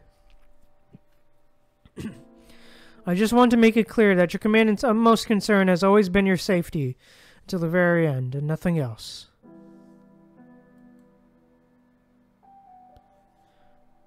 Your transfer applications have been approved. It was the initial intention of the General Staff. I've always been... What should I do now, and what I want to become? Sika firmly clutches the badge, resolute in her quest to bury the past, and then tucks it away in her waist pack. Okay, ayo, let's go. You'll love to see that. The Night Watch. Ooh, Hikema this time, okay. Hikema, behind you. Multiple host signals detected. Executing combat measures. Having brought down his final adversary with a resounding stomp, Spooner pivots around, only to behold a scattered landscape of machine parts. Rendered lifeless, each piece lies cleaved in perfect halves, a testament to the surgical precision of Hikema's scythe. As the battle subsides, Spooner approaches Hikema, gesturing to signify the absence of any further hostile activity. With a resigned expression, he slightly scratches his head, reflecting a blend of relief and fatigue. Boy, this Cervantes dude, he's a real troublemaker. I mean, sure, the guy can build up all the fancy art museums he wants, but what's the deal with all these combat machines he's got? These machines lack the capacity for thought and learning. They can only carry out basic commands and move accordingly. What's more, some of them are even designed to resemble corrupted and hetero creatures. Based on what I observe in this place, it appears that these machines are specifically designed to help recreate certain symbolic localities. Almost all of them show signs of some human activities. Even this city right here. It's like he got a really deep liking for humanity, you know what I mean? I've gathered some information about Cervantes from Xavier and Trailblazer, and turns out during the Golden Age he served as a private assistant to a renowned human artist. They had a shared history for over a decade, and it seems that the city holds a deep connection to that human. The human had such a strong impact on him? During the Golden Age, humans embarked on an ambitious endeavor known as the Machine Consciousness Test Project. An experiment aimed at awakening a genuine soul within a machine. I was created as the administrative AI for this project. It was during that same period that I had fortuitous encounter with Nanami, our esteemed sage. Over time and through a process of gradual progression, she reached the culmination of her awakening journey and emerged as the very first awakened mechanoid. I'm trying to say, Cervantes too was among the subjects involved in the experiment. Oh, damn, okay. His entire existence alongside that artist was a part of an undertaking aimed at observing the influence of art on the awakening of the machine consciousness. However, the only experiment involving Sage was successful. That's correct, but Mother Arcana once told me this. For mechanoids, the awakening merely marks the beginning of their journey. Self-consciousness cannot be deduced solely through data analysis. It is rather akin to a new birth, accompanied by anguish and bewilderment. As our self-consciousness awakens, the paradoxical nature of reality begins to reveal its fangs. We discover ourselves no longer inhabiting a self-contained world governed by logical coherence alone. The weight of memories from the past can often burden our thoughts, as we struggle to find answers to the questions that linger within us. Following the awakening, a significant number of mechanoids even opted for the path of self-destruction. This occurrence served as one of the initial catalysts for the establishment of the Church, which sought to mitigate such incidents from happening. He's one of the first mechanoids who joined the Church? Has he been dealing with the so-called psychological problems? In essence, it can be said that all mechanoids experience varying degrees of psychological challenges. This is precisely the focus of Hierophant's endeavors, isn't it?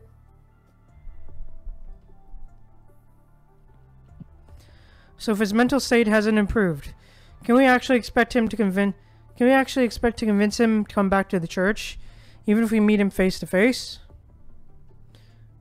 Spooner's silence silences Hikema, leaving her briefly at a loss for words. Hey, don't tell me that question never crossed your mind.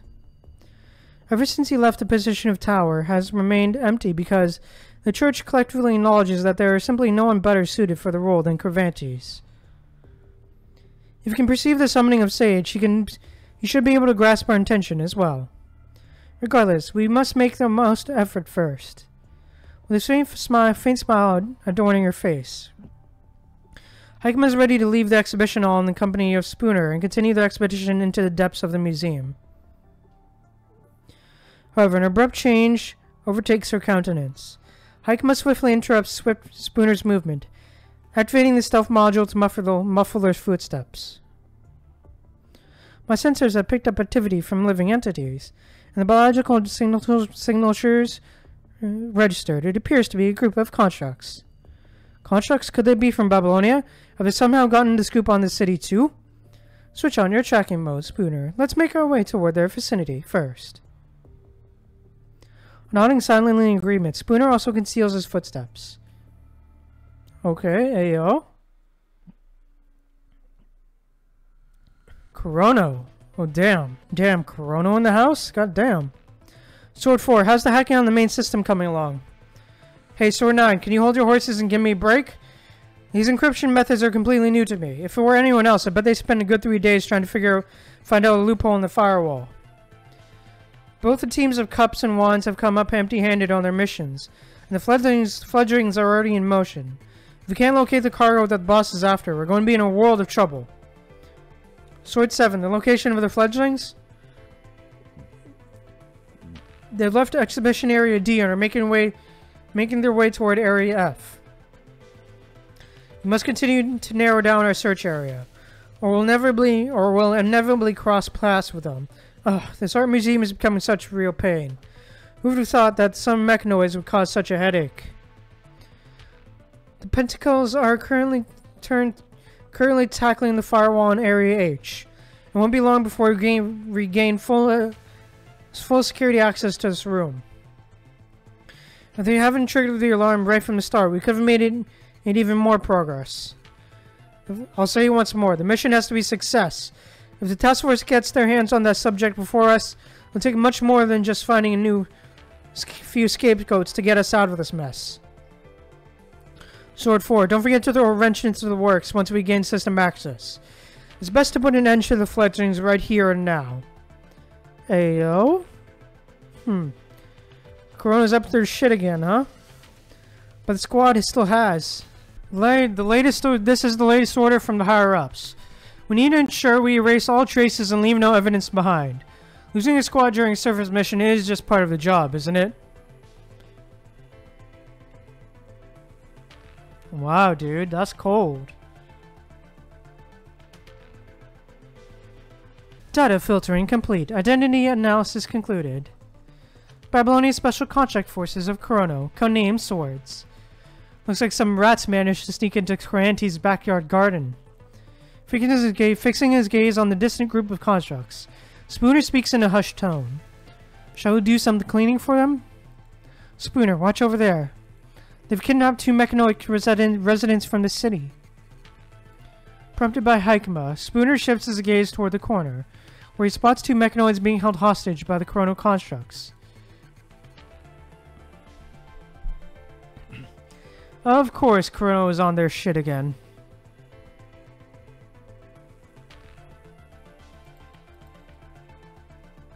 Oh, damn. Damn it, what did it do to them?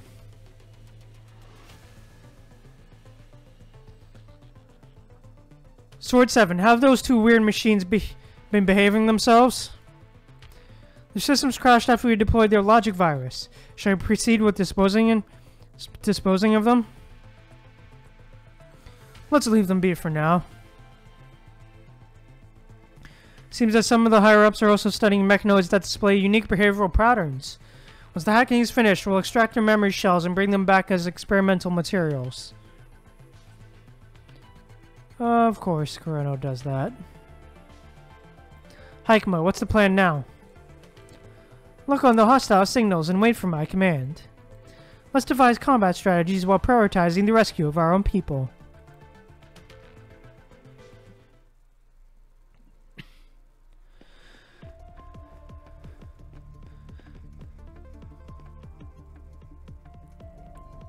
Oh, shit. Calculating space model. Signal location confirmed. This should be it. What are these constructs doing here? The priority now is to rescue our kin. We need to finish everything before they hack in. Okay, let's go.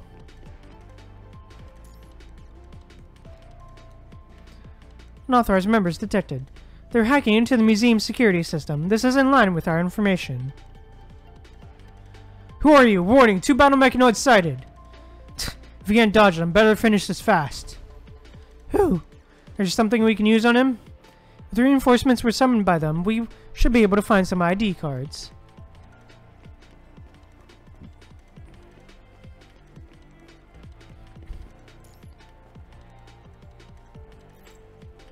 Comms record. 1456, Sword 9. Sword Squad called for tech support. Data document A, found in Area H. We are in the process of hacking into the security system. We request technicians for support as the core level is indecipherable. Command received. Heading into the area. Have we eliminated all the mechanoids in the hall? We are short of hands. I didn't manage to get any combat contract to come with me. We've eliminated all the mechanoids. No need to worry about safety. According to the rules, if we can't decipher it before 1600, we will have to give it up and destroy the evidence. We can't let the task force and the fledglings notice our actions. Man, bro. ID card. Sword Squad's external technician ID 013, advanced technician. Hey, okay. Cracking device remote control. Product instructions. Capable of controlling the matched ground cracking device by various methods. Feature 1. Connection to the ground cracking device. Capable of fast reading and sending all cracked content. Capable of remote controlling the cracking device to send EMP against invert devices and emergent cases. This feature requires at least one person. The success rate is between 70% to 90% based on the actual elements. The product is only available to mid-level internal data personnel. Please keep it a secret, otherwise there will be severe consequences. Search complete. All available information has been retrieved. This ID card should give us the permission to access the platform. Okay.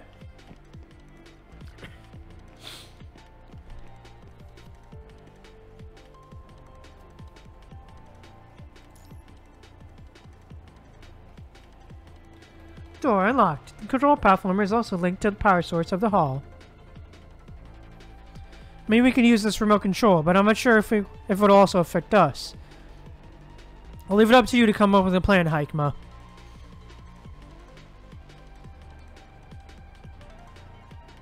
Let's do that. From what we know, there's an entire squad inside trying to hack into the system. If we confront them directly, they may summon more reinforcements. This control platform is also connected to the power source of the hall. We can use it to block coronal signals.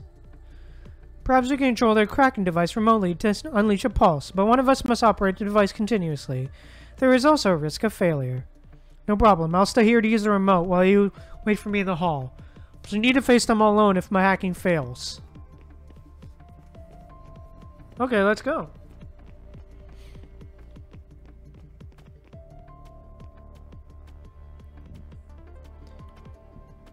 Hacking progress 99%.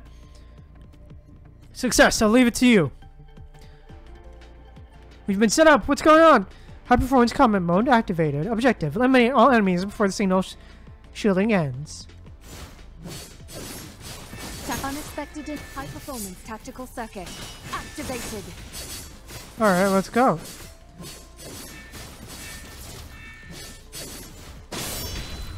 Lock on. Get wrecked. And destroy. The battle is over.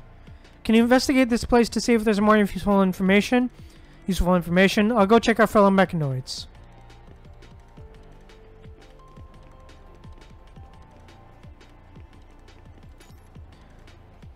Comms record, okay. Sword Squad call for tech support. Data document area found in Area H. We are in progress happening soon.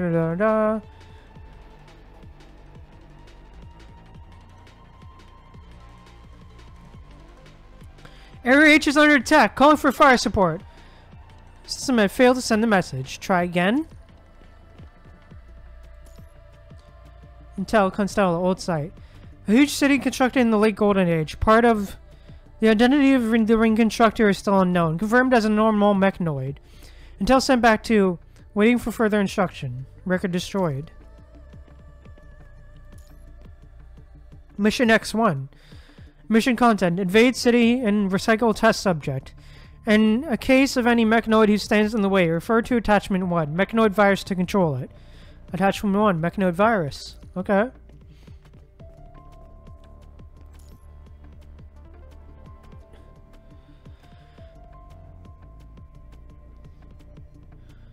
Experiment base invaded by unidentified. Test subject was lost. Coordinates confirmed per test subject. Special team dispatched to target location to recycle it. Unexpected interference from mission delayed. Confirmed is to be on the move. Backup plan activated. Record destroyed. Okay.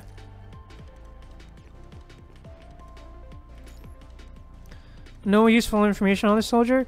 That's all I can find. However, mechanoid spooner. The level of virus contamination is not too high. I've injected in cleansing program, and they should be fine after a while. Alright, ayo, let's go.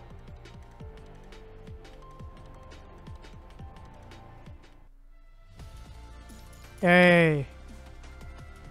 Man, this chapter is actually pretty good so far, not gonna lie. It's actually been pretty good. I'm really enjoying it. The ambassadors. Alright, let's see. General Staff Conference Room, Babylonia. Sorry I'm late. Nicola bursts into the room with a messy stack of documents in his hand, his appearance bearing marks of a relentless onslaught of battle deployment. Wells, what's the status of Iris Warbler's mission? As scheduled, they reached Constellia 2 days ago and currently should be conducting investigations in the central area of the city. Have you received any progress reports or visual data from them?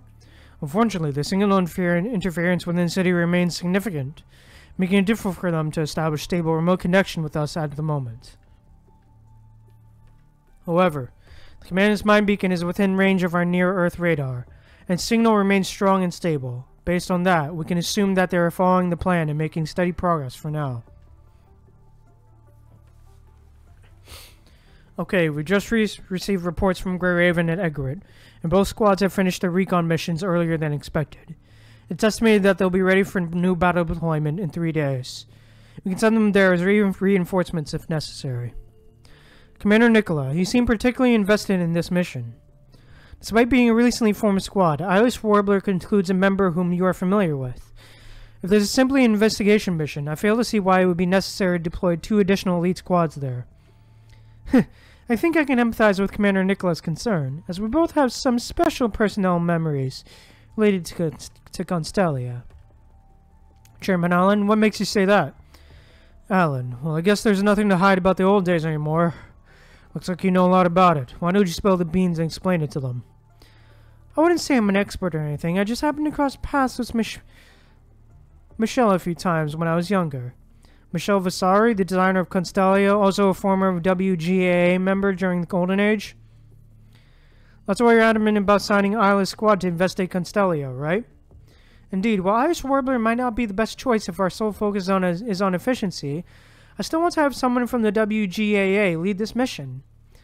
Please see it as my way of showing respect for Michelle's legacy. Let's cut to the chase, Alan. I assume both you and Nicola have more insights to share about Constellia than the rest of us. Alright, I'll try to make it short. That era may seem like a distant memory now, but several decades ago, human civilization was unmistakably basking in the glory of its most extraordinary days. Energy production was optimized. AI and machines liberated humanity from labor, and the world government replaced nations. Our civilization received unprecedented progress, surpassing the Renaissance and the Industrial Revolution. We were even ready to turn our gaze to the stars.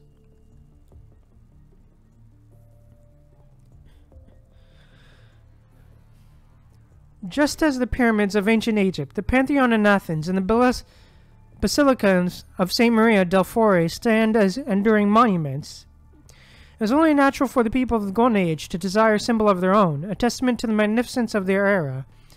Regarding the form, numerous theories emerged, yet all converging toward a single answer. Constellia, a megalopolis jointly invested in by the 4 largest economic entities worldwide: Kowloon, Arctic Route Union, and Transatlantic Economic Community. However, it wasn't long before the outbreak of the punishing virus. The construction of Constellia was still in its early confidential stage, leaving everyone unaware of its eventual location or how it would unfold. Many secrets and memories have been buried along with that era, and WGAA is acutely aware of this more than anyone else. For most, Constellia is shrouded in ambiguity, evoking a sense of skepticism akin to the doubt cast upon the existence of the fabled lost island of Atlantis, as recounted in Plato's dialogues. This encompasses nearly all the information obtainable through conventional means. Indeed, even Babylonia's database holds only scarce records about it. If we haven't uncovered this city, then there would have been no way to confirm the accuracy of that data. That was just a result of deliberate manipulation. While it appeared that the four major economic cities were co-investors in the city, there was in fact a mastermind orchestrating it all. At this point, I think the answer should be abundantly clear to everyone. Corono. They are the mastermind behind the construction of Constellia. Talking about the monument and the glory, those are just a bunch of nonsense meant to play with people's heads. The true intent behind Constellia was to serve as an expensive barn for Corono, facilitating the transfer and absorption of underground capital. It's presented as a cutting-edge technological metropolis used to lure substantial investments in financial activities. Their objective was to identify additional plutocrats and organizations for collaboration and lay the foundation for a base at the negotiation table to fuel their ambitions, Project Winter. I see, so the city itself was meant to serve as a smokescreen for Project Winter. With the onset of the punishing virus, this scheme would have been thwarted long ago.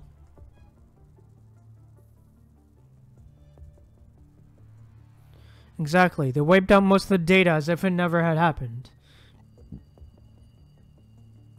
Until someone secretly took control of Constella's construction and intentionally unveiled its existence to us. You think Corona has a chance to get involved in the situation? I can't say for sure, but honestly, I don't think Corona has the muscle right now to deal with the Golden Age's aftermath. But knowing Corona, I can't quite imagine them sitting this one out. Chairman Allen, you were aware of all this information when you insisted on assigning this mission to Iris Warbler? General Wells, I have faith in Isla and her squad. For Corona, Constellia might be nothing more than a means to fulfill their ambition, but from my point of view, it also embodies the will of the WGAA. Even though I'm not a believer in spiritualism, I still hold the belief that every lock can only be opened with a unique key. Lock can be only opened with a unique key. And Iris Warbler is the key this time.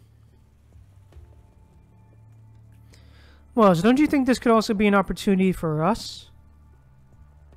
You mean, I propose the establishment of Iris Warbler because I've held the belief that it would present us with a new opening.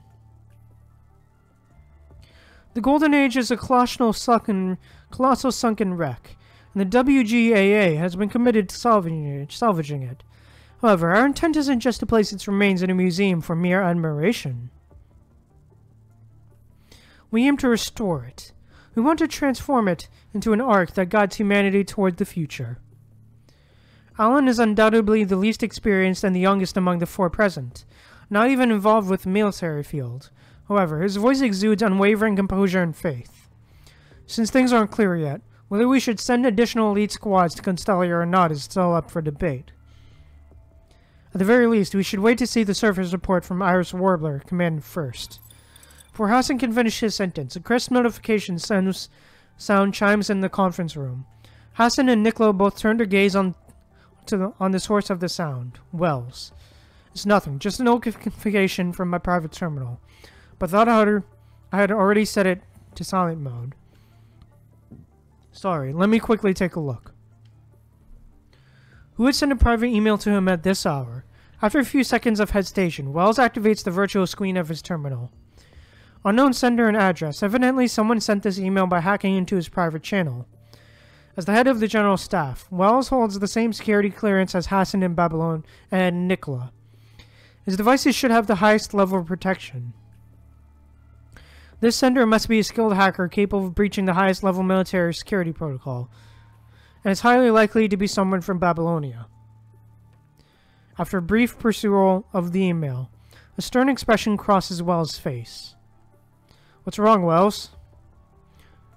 Wells does not provide an immediate response. Instead, he closes his eyes and with his left hand, touches something inside his chest pocket, attempting to regain his composure. He then casts a glance at Alan, pondering the need to request him to leave. However, he ultimately returns his attention to Hassan and Nicola, seemingly have concluded that it's important for the chairman of the WGAA to be informed about the situation. President Hassan, Commander Nicola, allow me to forward the email I've just received to both of you. While I can't vouch for the informant's authenticity, I believe it's imperative for you to review it as well. Also, regarding our Iris Warbler's mission, we should have one more discussion.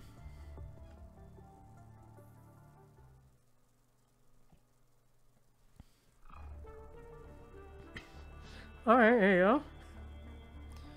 Not long ago.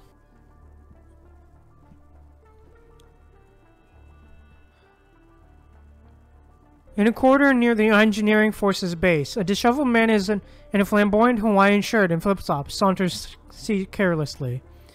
Unfazed by the curious glances from the engineering force crew, he occasionally peers into the plant as though searching for someone. That is until a construct walking in his direction comes to a halt upon recognizing him. Aloha, Karenina. How have you been? He greets the engineering force captain with an eccentric grin, as if they were close acquaintances. Oh boy, what's Norman up to this time, bro? What's Norman up to this time? You're Norman? I remember, you're Teddy's... Oh, you remember me? Fantastic! Did my dear sister mention her big brother to the engineering force? If you mean that good-for-nothing, sloppy, annoying idiot with horrific fashion taste. She mentioned that. Yeah, she did. Then yeah, she did. Christina's still the same with her sharp tongue. Seems like she's been in a good mood lately, which saves me some time to worry about her. So what's the young master of the Norman Mining Corp doing in these parts? Well, there's some collaboration going between the Corp and the engineering force, so the old geezer sent their errand boy to check things out. See, I thought you came for Teddy. Alright, feel free to have a look around. We've been busy fixing up stuff in Babylonia, and it's all pretty much shipshape now. But I can't say for sure what's next. I heard something big's popped up on the surface, so we might have to send some folks over there. You mean that place called Constellia? Rumors are surely flying around. A city from the Golden Age. With a bit of reconstruction, it could make for a decent base, I reckon. Is that good news for you, engineering force folks? Still up in the air. Some colossal monster might just drop in unannounced. At this point, it's almost routine. Guess the only man upstairs knows what's coming next. I still got stuff on my plate. Gotta run first. Having had her fill of chit-chat with Norman, Karenina quickly ends the conversation and prepares to walk past him. Oh, by the way, Teddy should be in the production workshop of the 3rd Development Department right about now. Just giving you a heads up in case you want to pay her a visit. Having said that, Karenina rushes back to the plant. But I doubt she's thrilled to see me, though. With a bitter smile, Norman heads the opposite direction. He arrives at a conference room near the engineering force. He arrives at a conference room near the engineering force, greeted by the in-use sign on the door. While whistling, he pushes the door open and flashes a bright smile at the man and woman inside. Norman? These two guys. Of course, these motherfuckers. Oh, these guys, huh? Well, well, well.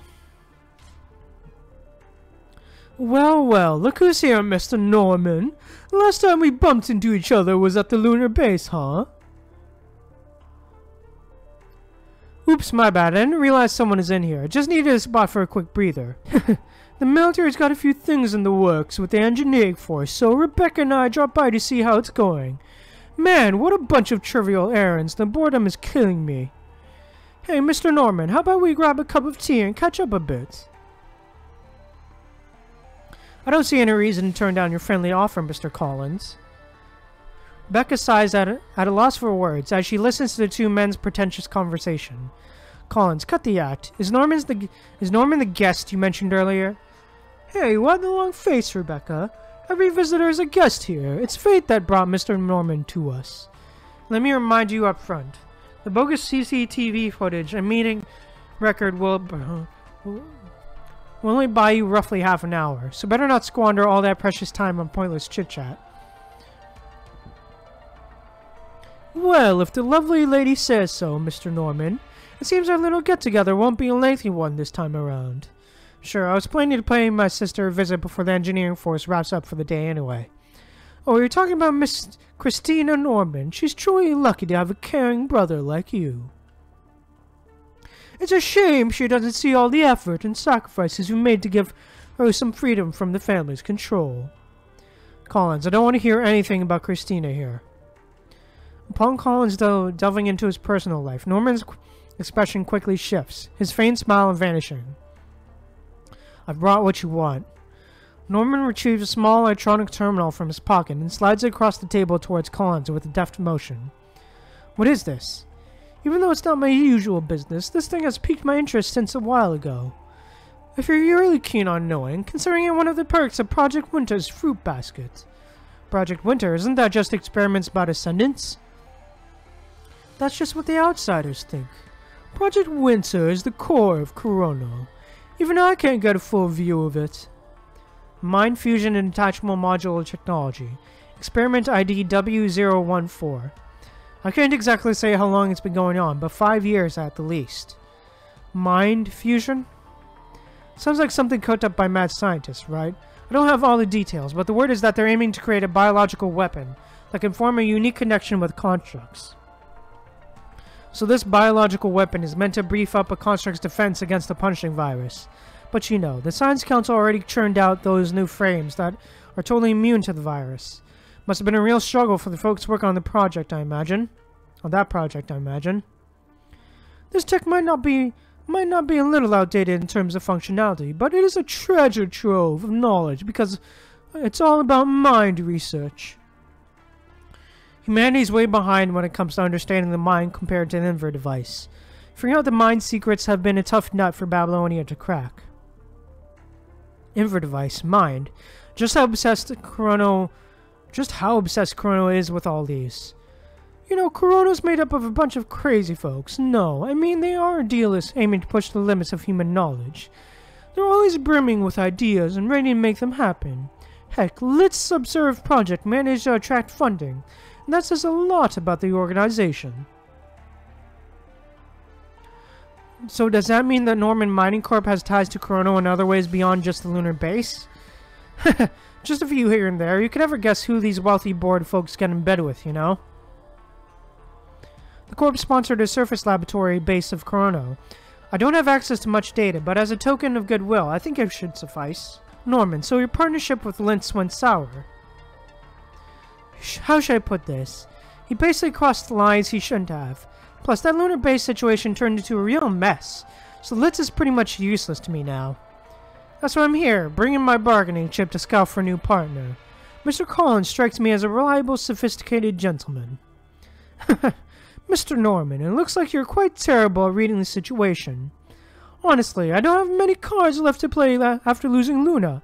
Otherwise, I would never have let the Science Council snatch that Linver device project from me. You've chosen quite a lousy partner at a real lousy time. That's exactly why I picked Collins. Oh? Only a mad dog with nothing to lose bites without restraint. Only someone who's been through hell will stop at nothing to reclaim what's theirs. We're both reckless gamblers. Wouldn't you like to spice things up and go all in before losing everything? I have to admit, you've got quite a sense for this.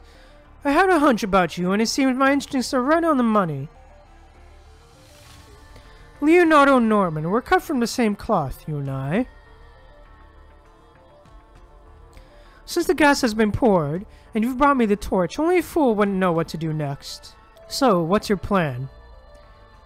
I've actually got some insider info on that experiment sponsored by the Norman Mining Corp. During the Hetero Tower incident, one of those ascendants slipped in when everything went haywire at the lab. Well, as you can guess, everyone inside got wiped out, researchers and all. All killed by an ascendant, so the experiment failed? On the contrary, it was a real winner. But here's the kicker. The test subject managed to bust out of the place during the Ascendant's attack. So now, Chrono's got to round up a crew to track down this runaway subject. Thanks to that, I managed to scoop up some juicy info.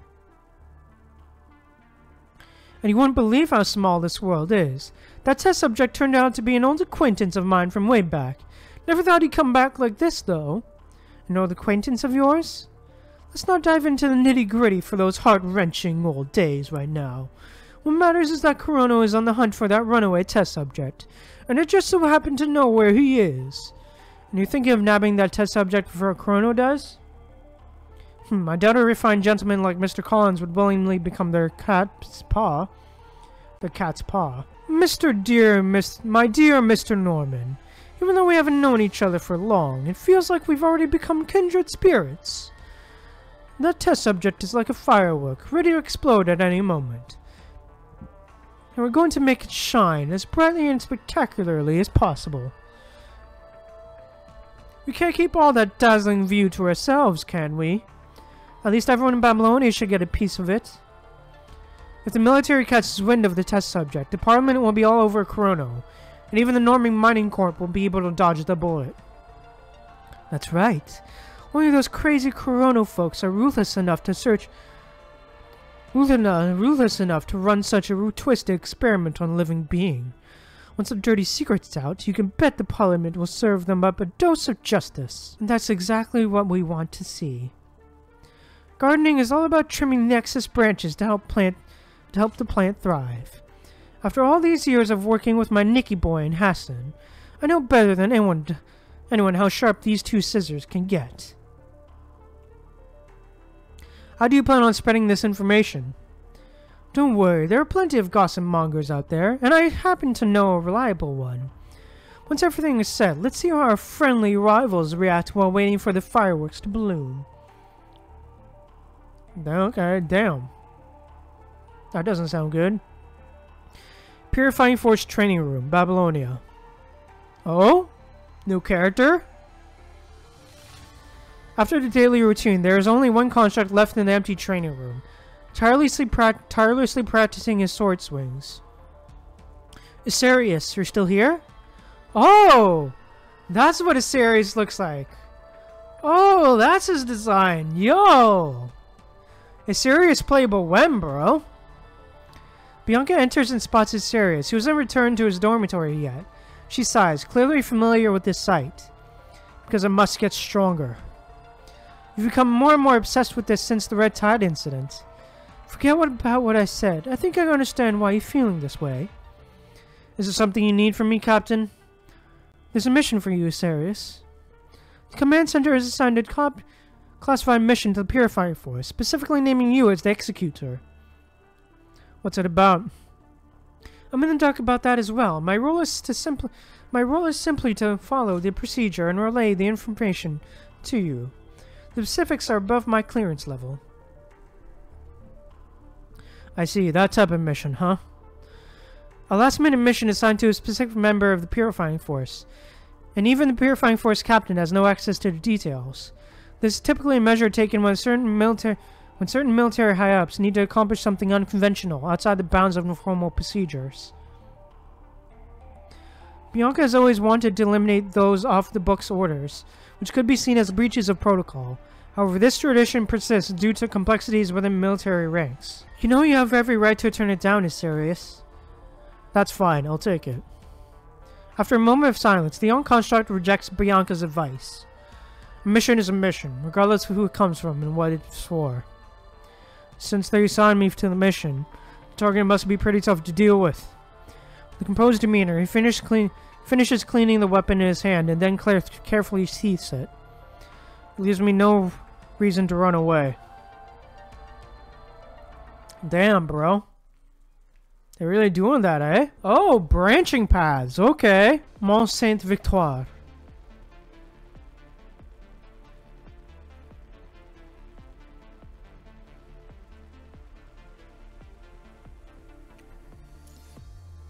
Okay, let's go. Express yourself. Unleash creativity. Haha. Okay. This is the Constellia Theater. The next play is...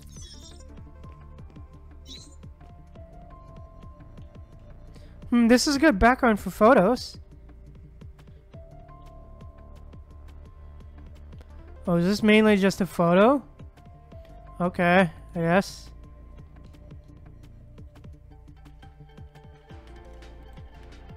I knew my taste was good.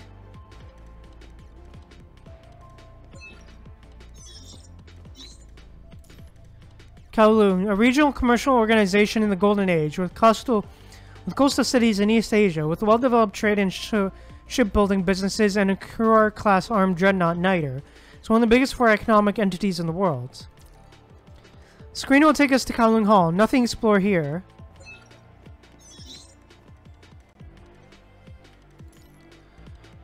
Arctic Rail Union, an economic union formed by the trading ports around the Arctic Circle, one of the biggest 4 economic entities in the Golden Age. The screen will take us back to the Arctic Rail Union Hall. Nothing to explore here.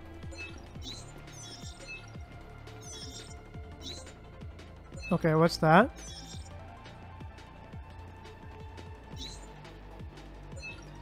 Kyrios, what's this? Theater Hall. The gate of the hall is wide open. All the lights in the ring theater are on, as if it's welcoming you quietly. Seems like it's just an ordinary theater. Command it. You should never let your guard down. Sure, let's do it. Heading to the theater hall.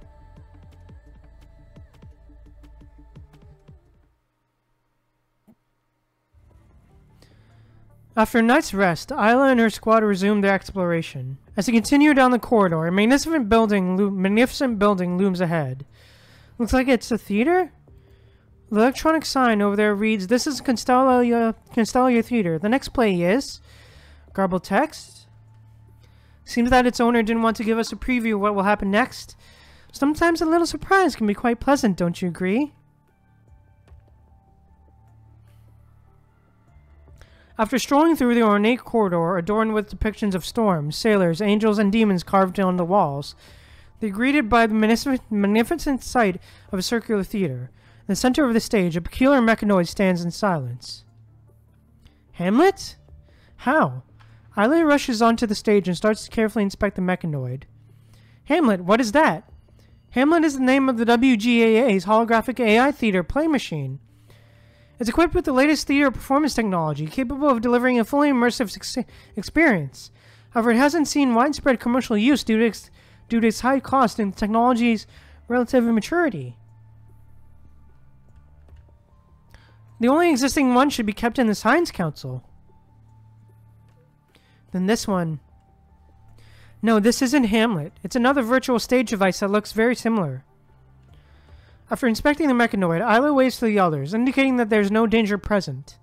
What in the world do they want from us? I couldn't care less about watching a play here. A frown creeps onto Trojan's face as he checks the area behind the curtain. Both the back door and the side door are locked, as well as the corridor outside. There's no way out. With a heavy dull sound, the front door through which they had entered is also slammed shut. Now it leaves you no choice. From the box behind the mechanoid, Isla retrieves a pre-prepared connection device clearly meant for their arrival. There's probably a play that we need to watch. It looks like only one of us can connect with it. I can give it a try. Sika volunteers, but Lena pulls her raised hand down. I told you, a commandant should not recklessly. I'll do it.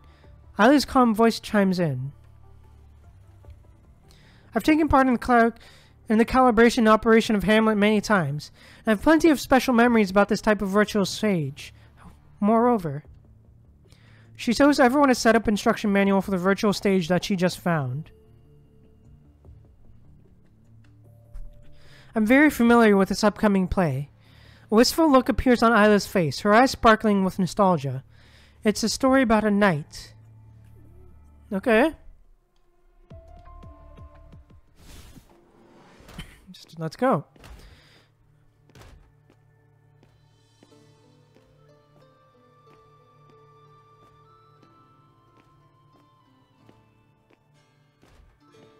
God damn.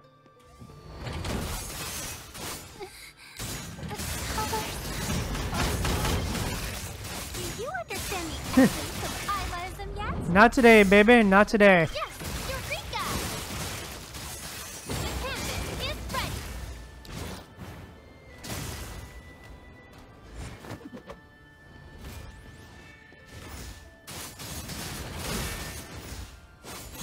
All right. Time to paint. Nice. Oh, damn. These again. These creepy-ass faces again. Wait a sec, did I just see trees in the background moving? Fully indulged in the play, huh? Alright, I'm up for the challenge. Now I need to eliminate those monsters. Time to paint. Let's paint the future in these new colors. Hey, let's go. It's all back to normal now. Hello, are you alright? Not responding. Guess I'll need to help my comrade in the story next. Help Don Quixio to get out of the illusion. Okay. Fly not, cowards and vile beings, for a single night attacks you. Through ye flourish more arms than the giant. Ye have to reckon with me. O brave knight, you won't be alone forever. From now on, I shall fight by your side. Hey, let's go. Yes, Eureka! Hey, let's go.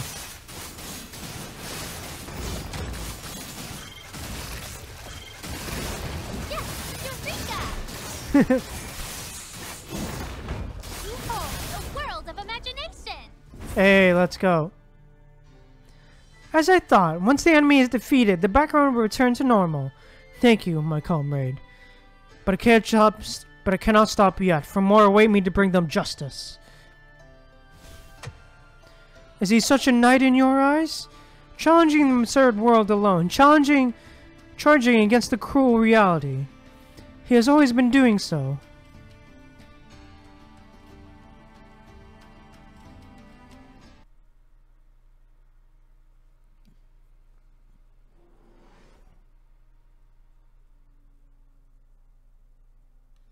The sun has risen. I am ready, my lord. But the end of this duel is already destined. That I shall vanquish you like that knight who claimed to be Don Quixote. Before our swords clash, you can at least tell me if I am that Don Quixote whom you said you vanquished. To that I answer you that it cannot be certain. Still, just as I mentioned, the outcome of this duel has already been decided. Whether you were him or not, what's there to chase after the title of loser? Of a loser. Bring it on.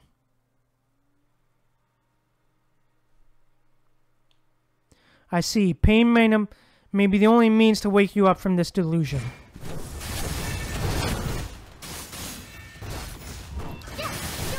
Hey, let's go. Did you defeat that Don Quixote, my lord? I don't believe it. Never mirrors, you'll understand soon. Don Quixote you mentioned his best friend in the world. You can say I'm just like him. Not even mirrors. If you defeat him.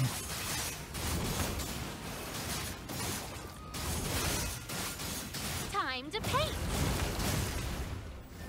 Alright, let's go. Bam! Not dead yet, huh?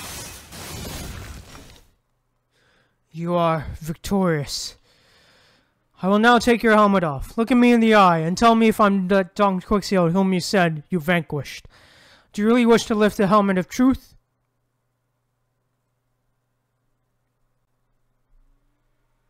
Yo?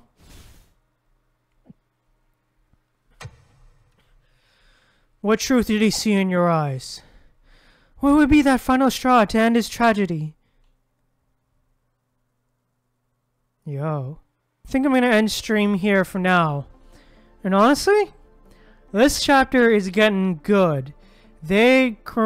Kuro is cooking hard right now. They really are cooking with this chapter. I'm really enjoying this chapter, man. They are cooking. Honestly, can't wait to dive back into this. It's a really good chapter so far. Really enjoying the story, and can't wait to see what's next in this chapter. So yeah, thank you guys so much for watching. If you enjoyed, please drop a like.